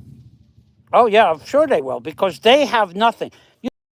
Moving on. I make a joke on you people. I laugh at you people. I am an actual alpha male. When I needed a crane, I went out and bought a crane. When I needed a barge, I went out and bought a barge. None of you have any idea how much responsibility it is to insure and operate a crane or a barge. None of you have any idea the responsibility to go get commercial captain's licenses, crane operator licenses, permits to do dredging, permits to do marine construction. None of you have any idea. And yet, you make fun. Did you own that stupid, that fool, the man who doesn't even know how to kiss a woman? He has to put a headlock on the woman to kiss her. Did you own a barge? And he goes in and he goes and changes the topic from one thing to bring me up. Did you ever own a barge? And then I hear, no, I never owned a barge, but I owned an SS Minnow. I owned a Minnow, and he owned a barge, and he owned a dildo. What is that supposed to mean? What is that supposed to mean? I owned a barge. More responsibility than you've ever taken in your entire life to anything you've ever owned. All of you people have never owned a barge with a crane on it and piloted the barge around the harbor through marinas and did jobs with $1 million, $2 million bonds. None of you. That's alpha male stuff. So you make fun that I owned a barge. I never owned an ocean racer, but I owned an SS Minnow. You sound like a little girl, dude. Which I'm just waiting for you to come out of the closet, because that's just a matter of time. I see you moving in that direction. I happen to believe you're a double squeeze type of guy. Let me go back to the comments. So making fun of me is easy, but none of it's true. It doesn't bother me. And I don't defend, when you make fun that I owned a barge, yeah, that's a big, tremendous amount of responsibility to own a couple $100,000 worth of equipment, move it around on the ocean have 8 or 10 men working underneath the equipment, where when I make a mistake, it turns people into tomato juice. None of you ever had that kind of responsibility. It's alpha male skills. So make fun of me all you want, but you're not going to get me, you're not going to get my goat to where what I believe the man who's about ready to come out of the closet, in my opinion, I believe he's trying to get me to say his name for a specific legal reason, but I won't do it. And you're not going to trick me into doing it. That's another one. It's not going to happen. This man that we're talking about is definitely, intellect-wise, is definitely the smartest person on YouTube. And what has he used his intellect for? To be able to distort and coerce people to doing what he wants them to do. More specifically,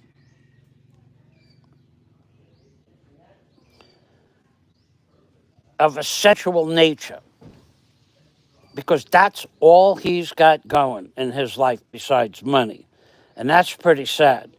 When he makes fun of me owning a barge, the question is, did you ever own an ocean racer? Why? Why haven't you with all your money? Why haven't you owned an ocean racer? Why don't you have a boat? Because you don't have the skill sets, the knowledge, or the ability to run a boat, any boat. So you never had a boat. And if you did have a boat, you would have showed it, just like you would have shown your degree from the university. You never showed that either. You're a facade. You're the facade on the building. What's actually written on the facade is not what the building is made out of. You're a facade. You're like a poster on a wall. The poster is not the wall, and you're the wall, and the poster, what the poster represents is not what the wall is. You're the poster on the wall. You are not anything near what you want people to believe you are, the big, giant success story. If you're such a big success, why do you have to get involved with anything negative about Barry? Barry has his own serious issues to contend with. I'm not going to knock Barry down. Barry's okay with that. I'm really okay with that. But what I'm not okay with is you holding up the money carrot in front of Barry and then asking his future wife, can I make love to your future wife? That is just wrong in so many ways. You are not going to justify that to normal people. That's like the movie with Robert Redford, An Indecent Proposal. That's you, dude. That's you, dude. An indecent proposal. And what was your comeback? That I used the negative in a sentence one time, and so everything I've ever said means nothing because I used the double negative and actually said what I did, not opposite of what I meant. That's your comeback. And I'm the one that goes through every iota of every video, of every comment everywhere. You're the one. In order for you to have seen that double negative, you had to watch a 5-hour video. You have much more of a problem with what people say about you and you watching every little thing to find fault with me. It's not going to happen. Just not going to happen. Let's go back to the comments.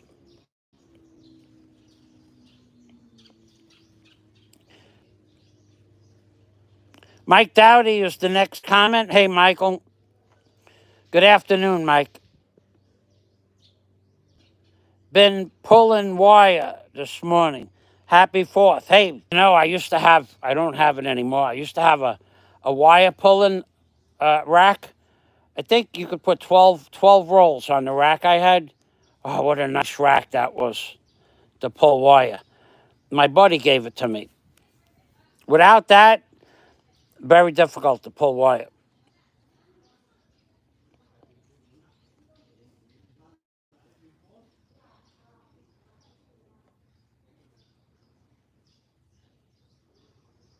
Okay, so we had a troll. We had a couple of trolls here. Yeah, I don't deal with the trolls. That's another thing. I'm blocked. I got blocked on Popeye's page when I was going to make a truthful statement. I'm not even allowed to tell the truth on Popeye's page. And who blocked me? None other than a man who believes in truth, justice, and the American way. And of course, free speech. That's what he believes in. And he and dozens of comments, anybody that disagrees with him, that's not free speech. If you believe in free speech, you should let the comments stay on the page. If you believe in free speech, you should put comments available on your videos. Oh, if you believe in free speech, why are you removing your videos from YouTube? Why? Because you flip-flopped on so many different people and what your viewpoints were. You went from completely disavowing any possibility of you being friends with somebody to being their best bud and shouting them out 2 or 3 times in a live stream. You have no moral turpitude. None. You're not to be trusted. People know that about you. And now you've lied to your friend Popeye. So Popeye's in a bad position now. What does Popeye do? He knows that you're a liar. He knows that. And there's no doubt that he knows that. But you're also going to help somebody that's friends with Popeye. So if Popeye disowns you, blocks you, disavows you as a blogger, well, then you might not help Popeye's friend.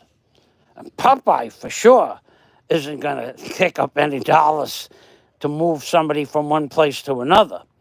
So Popeye doesn't have a choice. Again, you put Popeye underneath like you did to Barry and others. So you're an amazingly deceptive human being, my friend. And I use that word loosely. Nobody sees you for what you are, save a few. And those few have been on this page today. So you can think whatever you want, and you can think that you're pulling the wool over the people of YouTube, but you're not. You're not pulling the wool over anybody's eyes. Everybody sees you for what you are. They just want to be part of the drama. Like Big Kev Media says, it's just YouTube comedy. So don't take anything I say personal. Just take it with a grain of salt. But you like Hollywood. I watched you mention me 15, 18 times on one of Popeye's shows without being prompted to do so. You did it in a live stream just recently. No prompting. You just brought my name up. Oh, I'm out here having a good time. And Fazio, he's going to say we're Satanists. No, I'm not going to say that. But drinking in public, in a bar, is not my idea of a good time. Just not. Maybe you haven't done it enough to realize. Maybe you haven't seen enough stuff happen in a bar to understand it's just not a good place to be. And maybe it's the Philippines, and it's not the same way it was where I grew up in New York and Brooklyn. But drinking in bars is just not a good thing. Nothing good in my life ever came out of a bar, and nobody I ever met in a bar that I ever stay friends with. Bars are for people that do blah, blah, blah. I'm going to come to your house tomorrow. We'll have a barbecue.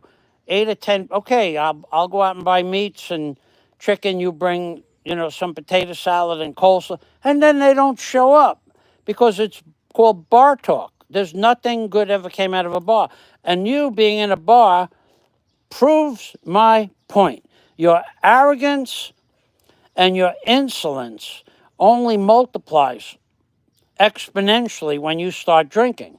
Without being prompted to say my name, you did so until I fell asleep. 18 times I counted, you mentioned me in a derogatory fashion.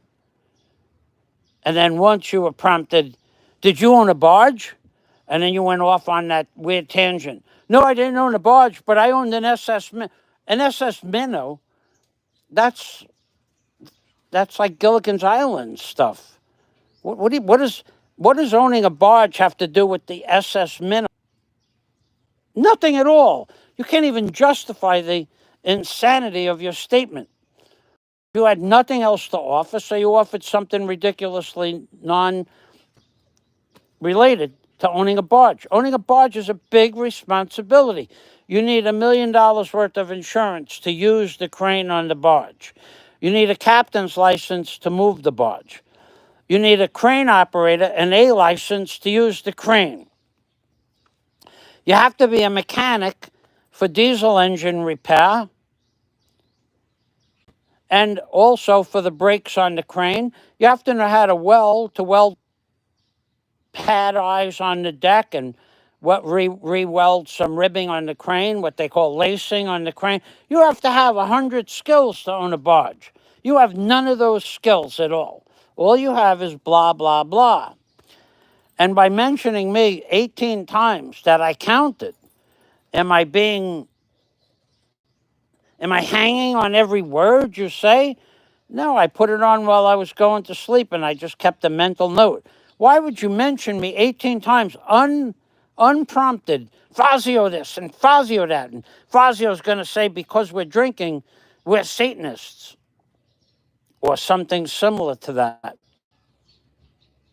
Why would you say that? Drinking, I don't think is Satanist. But getting drunk in a bar is not my idea of fun. And getting drunk with someone that gets arrogant and obstinate in a bar is not my idea of having a good time. I'm going to walk away from you the first time you say something stupid. And it doesn't take you too many drinks to say something stupid. That's a fact. Every time you've ever drank, you move into some stupid persona that you would not move into if you weren't drinking. So, being in a bar with an arrogant, angry man that needs to vent his anger on somebody like me. I'm the most accomplished person as far as adventures and things done, experiences in the YouTube genre by far. Nobody's done the scuba diving. Anybody out there wreck dive in 130 feet of water? No. Anybody out there run a barge 10,000 miles without ever having an accident? No. Anybody ever own an ocean racer with 730 horsepower engines? No. Anybody ever own an ocean racer? No. Anybody ever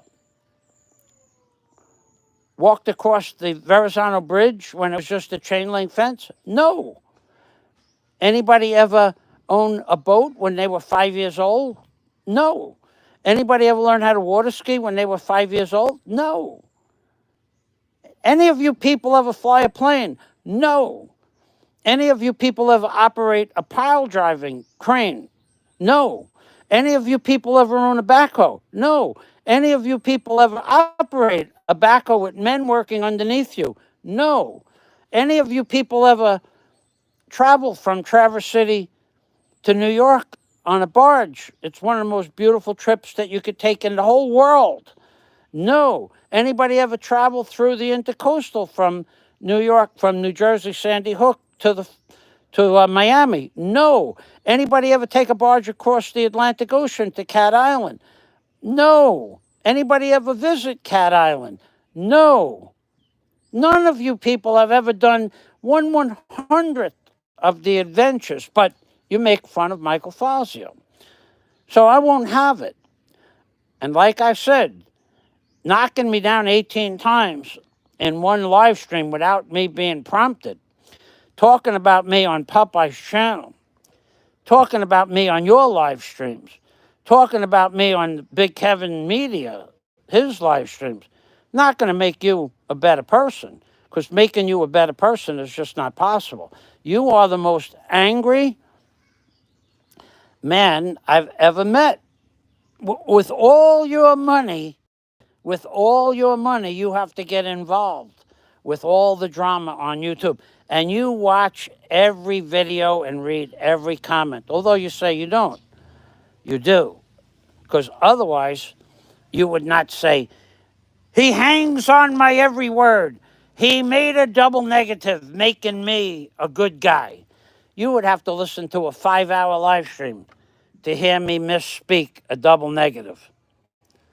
You have a lot of stuff, a lot of issues, a lot more than I will ever have. I might live in a shack, but you live in your own prison, mental.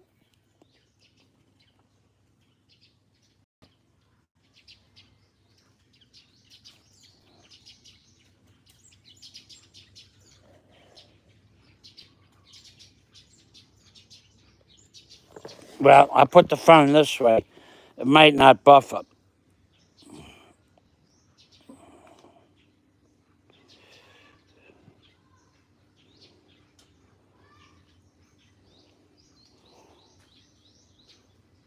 Nobody told the emperor he had no clothes. That's true. Hey, Chubba Wubba, the world's greatest researcher who can't even get my name straight whilst researching my criminal history, which I don't have, by the way. That's another friend of the fraud, another friend of the angry man. Look at the friends the angry man has. Look at the friends. Who does he have as a friend? He has a stalker who's been stalking me and a fella on Bantallion Island and then making threats that the stalker's going to come back. Who else does he have? Is another? His other buddy is in lockup, detention. Another buddy of his signed an affidavit against me fraudulently. Couldn't prove what he said. It was a fraudulent statement that cost me $1,000, by the way. Those are your friends, people that lie, cheat, and attack people from the rear. Those are your friends, dude, not mine. Those are the people you associate. And now you have a new venue, which I'm not even going to bring. Yeah, you have that new venue, the Church of Mormons. Oh, it's okay to do this and do that because Brigham Young and Joseph Smith did it. Two frauds, in my opinion.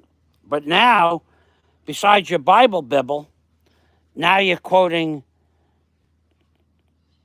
the Book of Morons as an excuse to do what you're doing.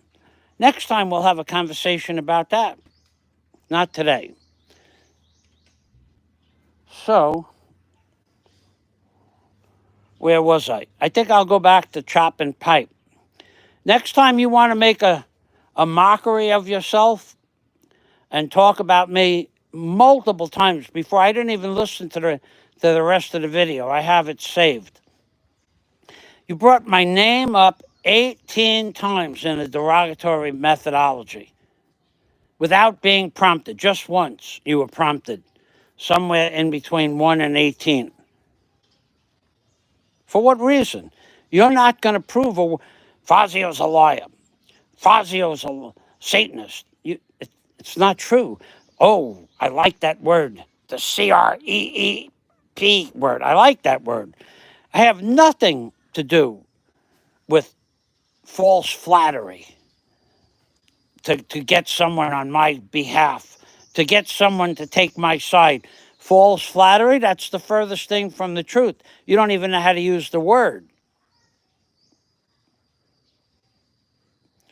But you're so smart. The only thing you got going for you is you got a lot of money. That's the only thing you got going for you. That's it. Everything else that you've said, I've had people come to me and say, we've researched his name, doesn't exist. We've researched his college records, they don't exist. Your stolen valor, that you were a Marine, that was a big one. I don't know if it's true or not. We can't find any information, but I remember what you told me. What you did and what service you did it in. I remember that story word for word, what you said to me. Now, it's only verbal, so I won't repeat it. But I remember that story. You're a very, very, very angry man. For whatever reason, your money does not make you a good person. Just doesn't happen. And knocking me because I live in a shack. What about the fact that I lived in $1 million house at one time? What about the fact that I had a brand new Cobra? Does anybody out there ever have a brand new sports car? Of course, some people did. Not Don C. He has a brand new $800 Weber grill. Can anybody else swim a mile? I don't think so. I can. Give me a few months for this injury to heal up and I'll swim a mile. But it's got to cost you some money up front. We're going to put money on the table. And I'll swim a mile. Can you do that? I don't think so. So you make fun of me all you want. Next time we'll get involved with that new thing that you're doing, spouting Joseph Smith and Brigham Young quotes. Yo, that's going to be a fun topic. Yeah, we'll move into another whole new venue. Hearing me get knocked down by you just gives me an incentive to make YouTube videos. You're not going to get me to say your name, and you're not going to get me to say a woman's name or a girlfriend's name. It's just not going to happen. So you can try all you want, but I've been down that road before. So you flip-flopping on me, that was probably one of the most disgusting things anybody's ever done to me. I trusted you, and you betrayed my trust. You're not to be trusted. And with that, I'm going to read the comments, and I'm going to go take this 20-foot piece of pipe, and I'm going to cut 7. What did I say? I want 1, 2, 3, 4, 5, 6, 7, 8, 9, 10. I'm going to cut 2 more.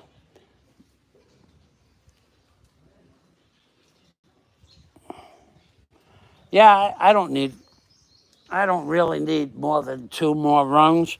I'm going to cut 2 more rungs. I took a nice break. Let me get some water.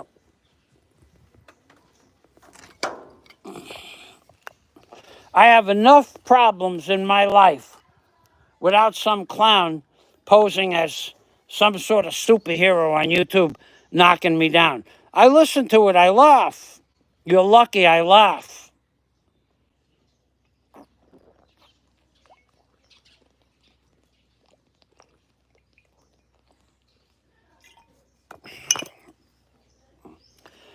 The imaginary hotel, that one got me good. Because I even told you why I stopped building the hotel. Directly, I told you why I stopped building the hotel. So now you're using something against me that you shouldn't be using because I told it to you in private. And now you use that again. I'm not going to do another day's work towards the building of the hotel until this court case is settled. And if it doesn't go the way I want it to go, I'll do something completely different altogether. So you can now say, well, see, he's backing out of building the hotel. No. It's based on whether or not there's justice in this country. If there's no justice, there's no point in investing the money that I was going to invest. I'll do something completely different. I'll do a minimum investment, and I'll just do something that will earn me money in the long run. But now you'll twist that around that I backed out of the deal, because that's all you got. You certainly don't have any friends. And the people that you think are your friends are the same people making fun of you behind your back. I don't think any of my friends make fun of me behind my back. So let's go back to the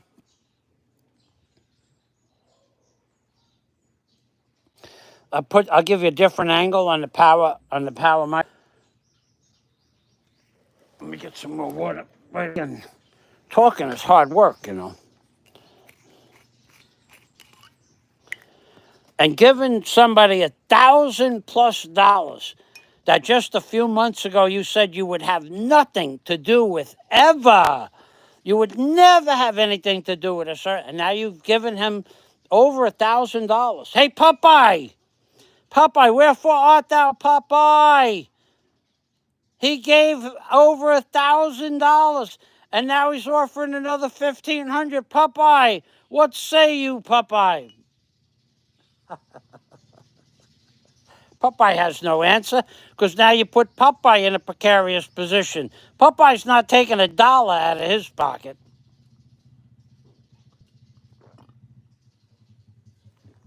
So Popeye has to get down and worship his shadow.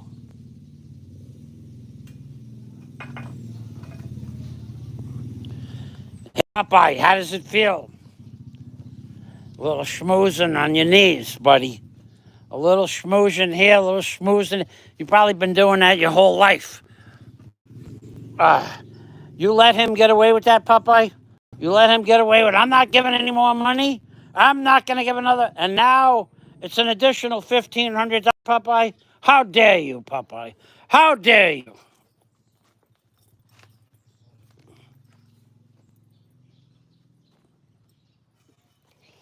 Okay, I'm going to go get a pipe.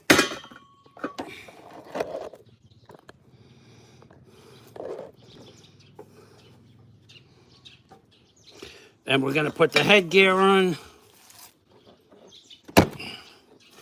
And we're going to go get a 20-foot pipe, 21-foot pipe.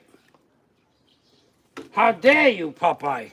How dare you, I say. Allow that man to make a fool out of you, Popeye. He lied to you, Popeye. He lied to everybody. Popeye, wherefore art thou, Popeye? Art thou, Popeye? Wherefore art thou? Where are you, Popeye? Where is truth, justice, and the American Popeye way? I say, where is Popeye? When will Popeye come out and state facts? When will that happen? Will it happen? Can it happen?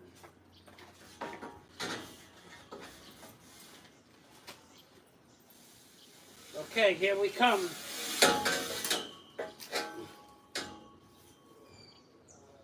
Here we come, walking down the street. I am the monkeys. I am on my feet. Hey, hey, we're the monkeys. Everybody monkey around. Where is Popeye, the Salaman? When we need truth, justice, and the American way, where is Popeye? I ask and say, Popeye, where are you now?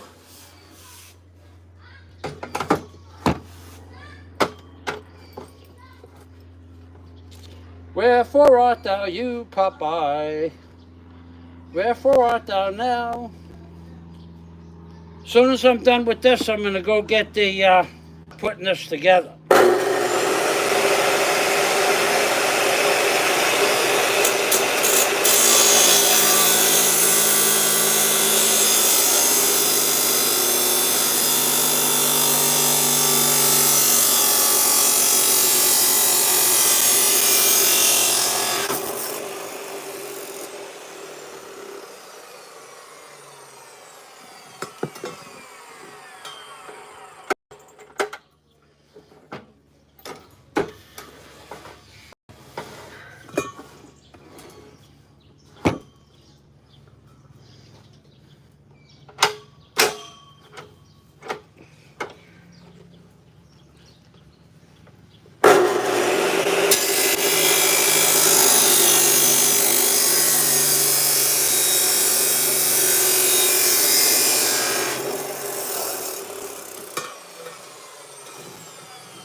Okay, first thing I want to do is deburr that pipe,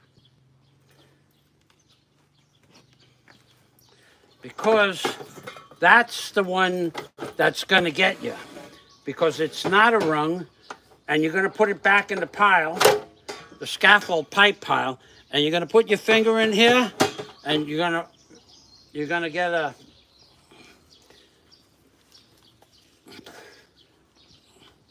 you're going to wish you didn't.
Okay, there is one more thing I want to do with that grinder, but we'll do that in a minute.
There is one more thing. Okay, so the next thing that I'm going to do is I'm going to go get the air tools to start putting this pipe together. After I do this one last thing.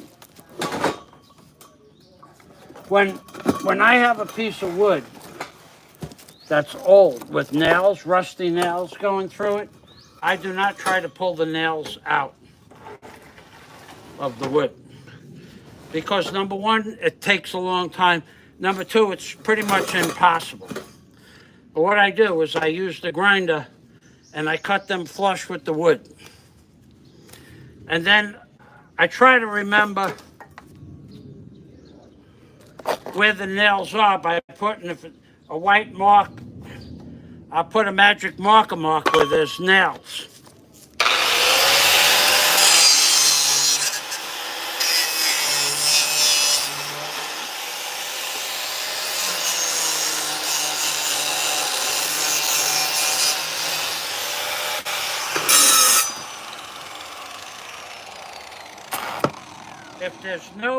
If it's no paint on the wood, What I'll do is I'll hit it with a hammer.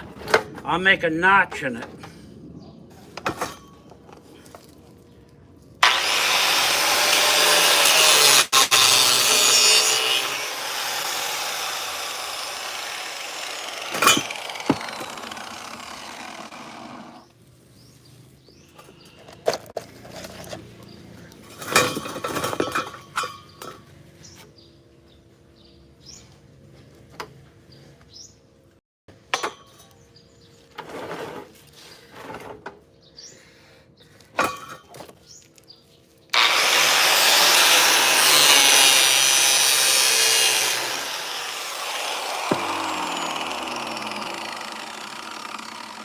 And then I won't hit the, hopefully I won't hit the nail with the saw blade. It still happens though. Okay. All right, so this piece of wood is ready to be used for something else. We can take this MITRE out of here. Now we're done with the MITRE. And we'll set up the table. We'll take the knee off the table. We'll take the knee off of there.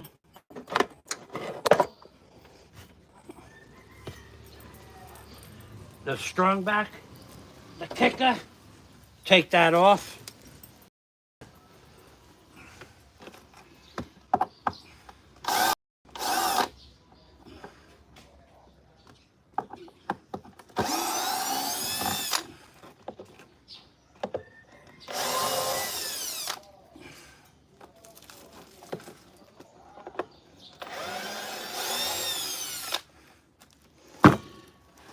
Okay, strung back is disconnected.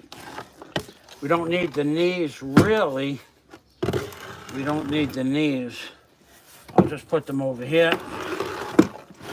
And now, then I'm pretty sure we don't need that anymore. Okay.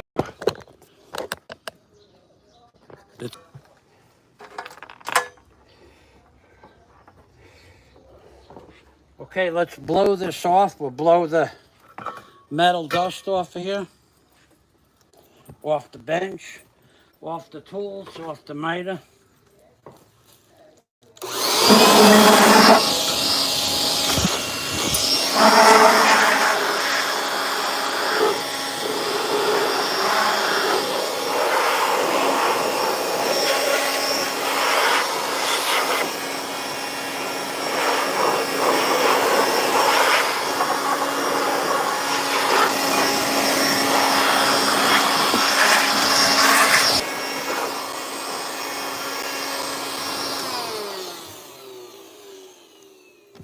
Okay, I want to do one more thing.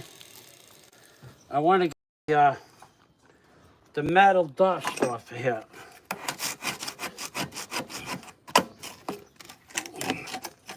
Okay, it has a propensity to stick. It's okay. We'll get that another day with a chisel. Okay, so let's get this,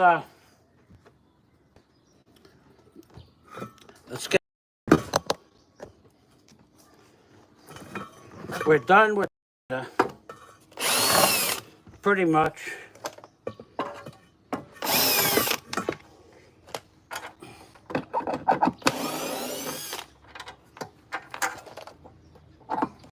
At 14 inches, 15 inches.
sure I don't need those headphones on for a while.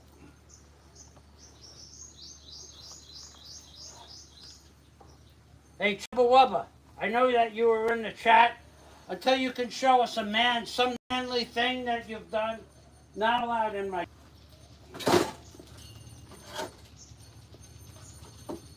You gotta show me something that a real man would do with your face in it, saying that you're Chubba Wubba.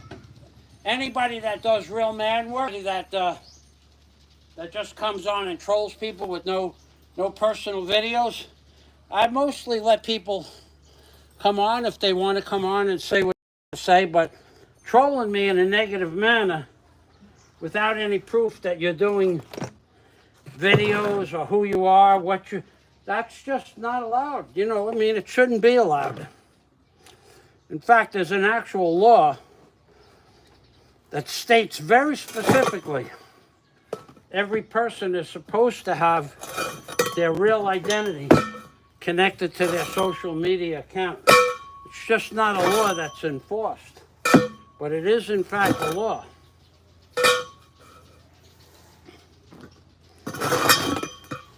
So if you want to come on and you say something intelligent, be my guest. If you're going to come on and say something negative, you could do that too, but you have to show me that you're a real man. And I will gladly allow your comments to stay on YouTube in the chat. But you got to be, you know, you got to be a real person. You just can't be a fictitious entity. You know exactly what I'm talking about. You people fail to understand. You're not going to control my channel. That's just not going to happen.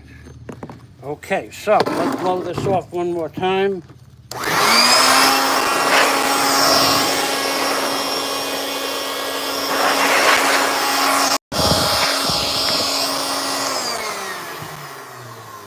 Put the blower over here.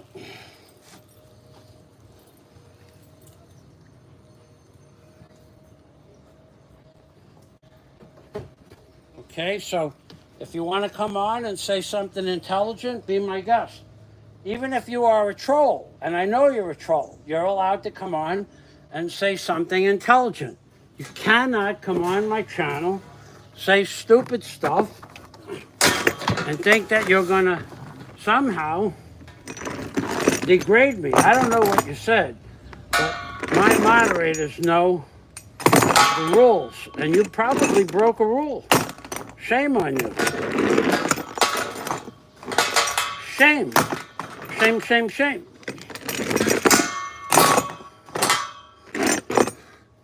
Okay, so now what I got to do, and this is going to take a few minutes. It's something I should have did this morning, but I had so much trouble with the internet, getting on the internet this morning. I didn't get to it. So it's going to take about 2 minutes. Well, it'll take me a minute to go and come back. So, now that I have that out of the way, I'll put these over here. I need to go get a square.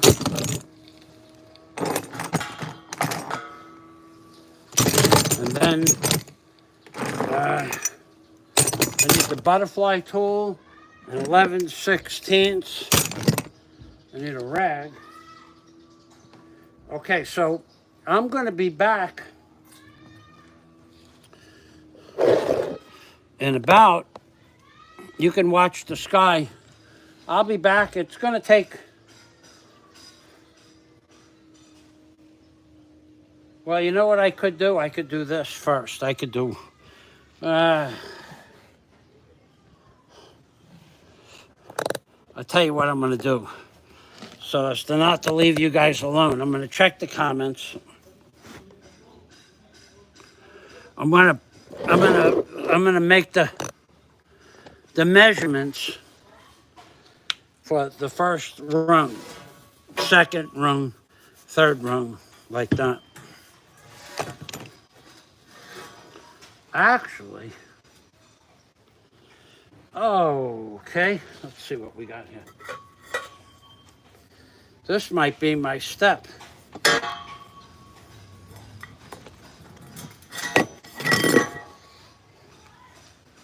No, we're not using that anymore. Not now. 14.5 inches. No, I'm gonna go, standard rung is 12 inches. And that's what we're gonna use, a standard rung of 12 inches.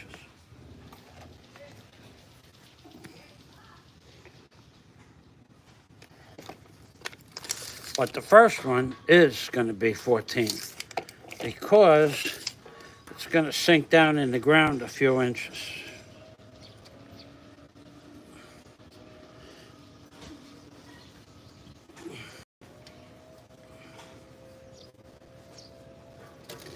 Okay, so let's get 2 clamps. Let me go get a rag. Got a rag right here.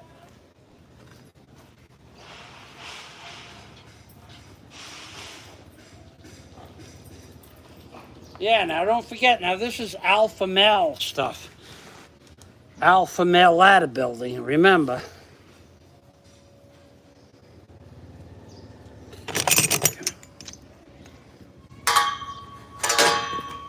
How shall we?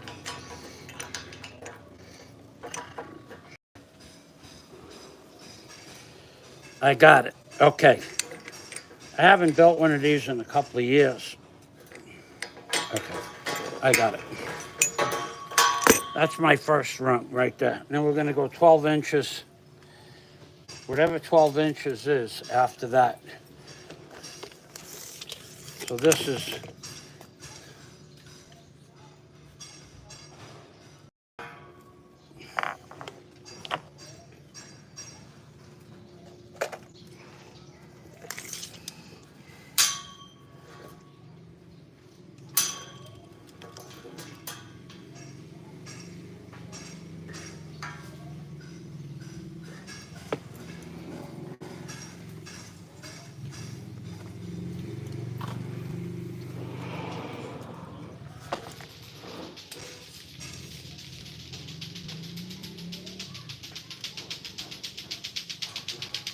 $12,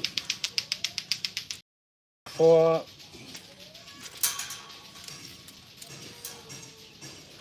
$36.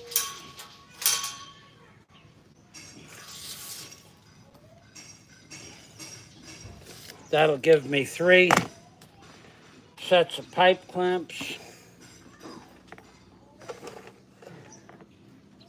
to get started with. Okay, so I'm just gonna point you guys up to the sky for a moment, and I'll be back in within, let's see, I'm gonna need 60 seconds.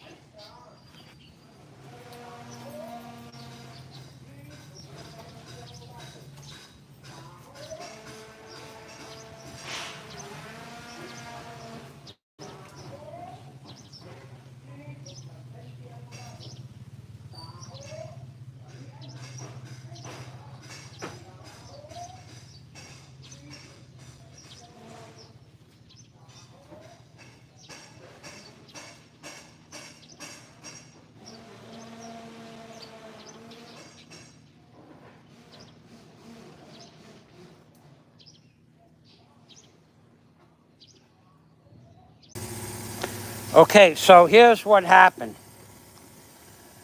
Unfortunately,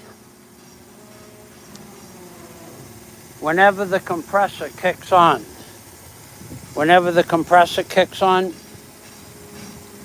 the radio frequency of the motor of the compressor shuts off the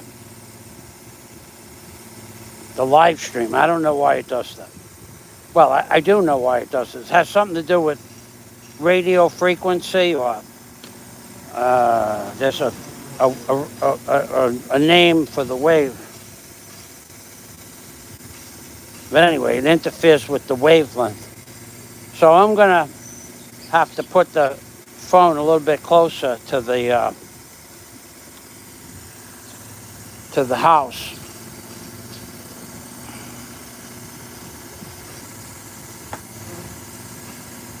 All right, I don't know if you're going to be able to see it. I don't really care.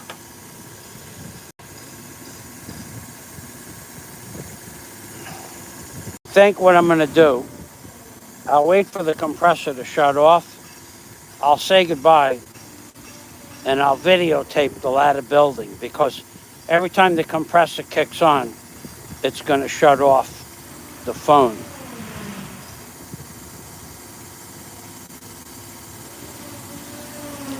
It's not supposed to do that, but it does. Does anybody even... I'm not even live anymore, huh? Can anybody see me now?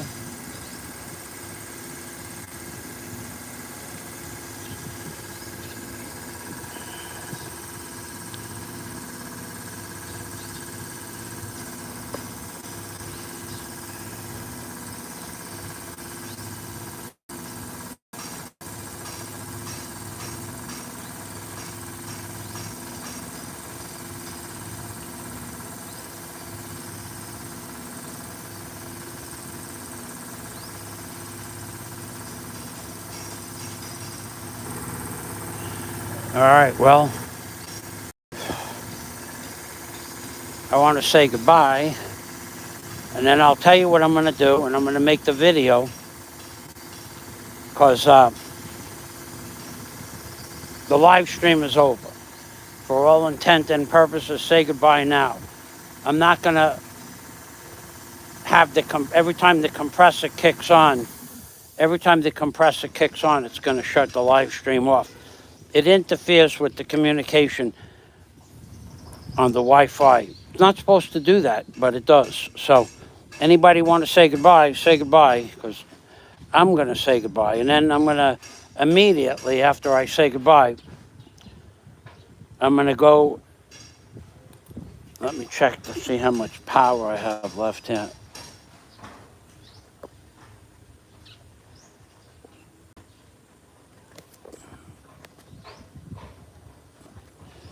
I'm going to say goodbye, and then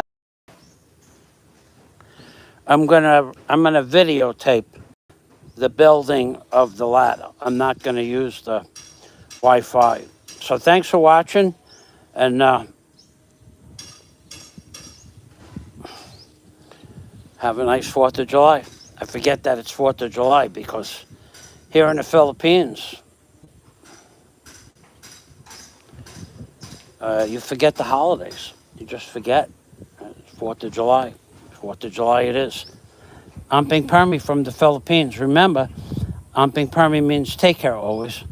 From Michael Fazio and Daisy May in the Philippines, baby. Thanks for watching. Bye-bye for now.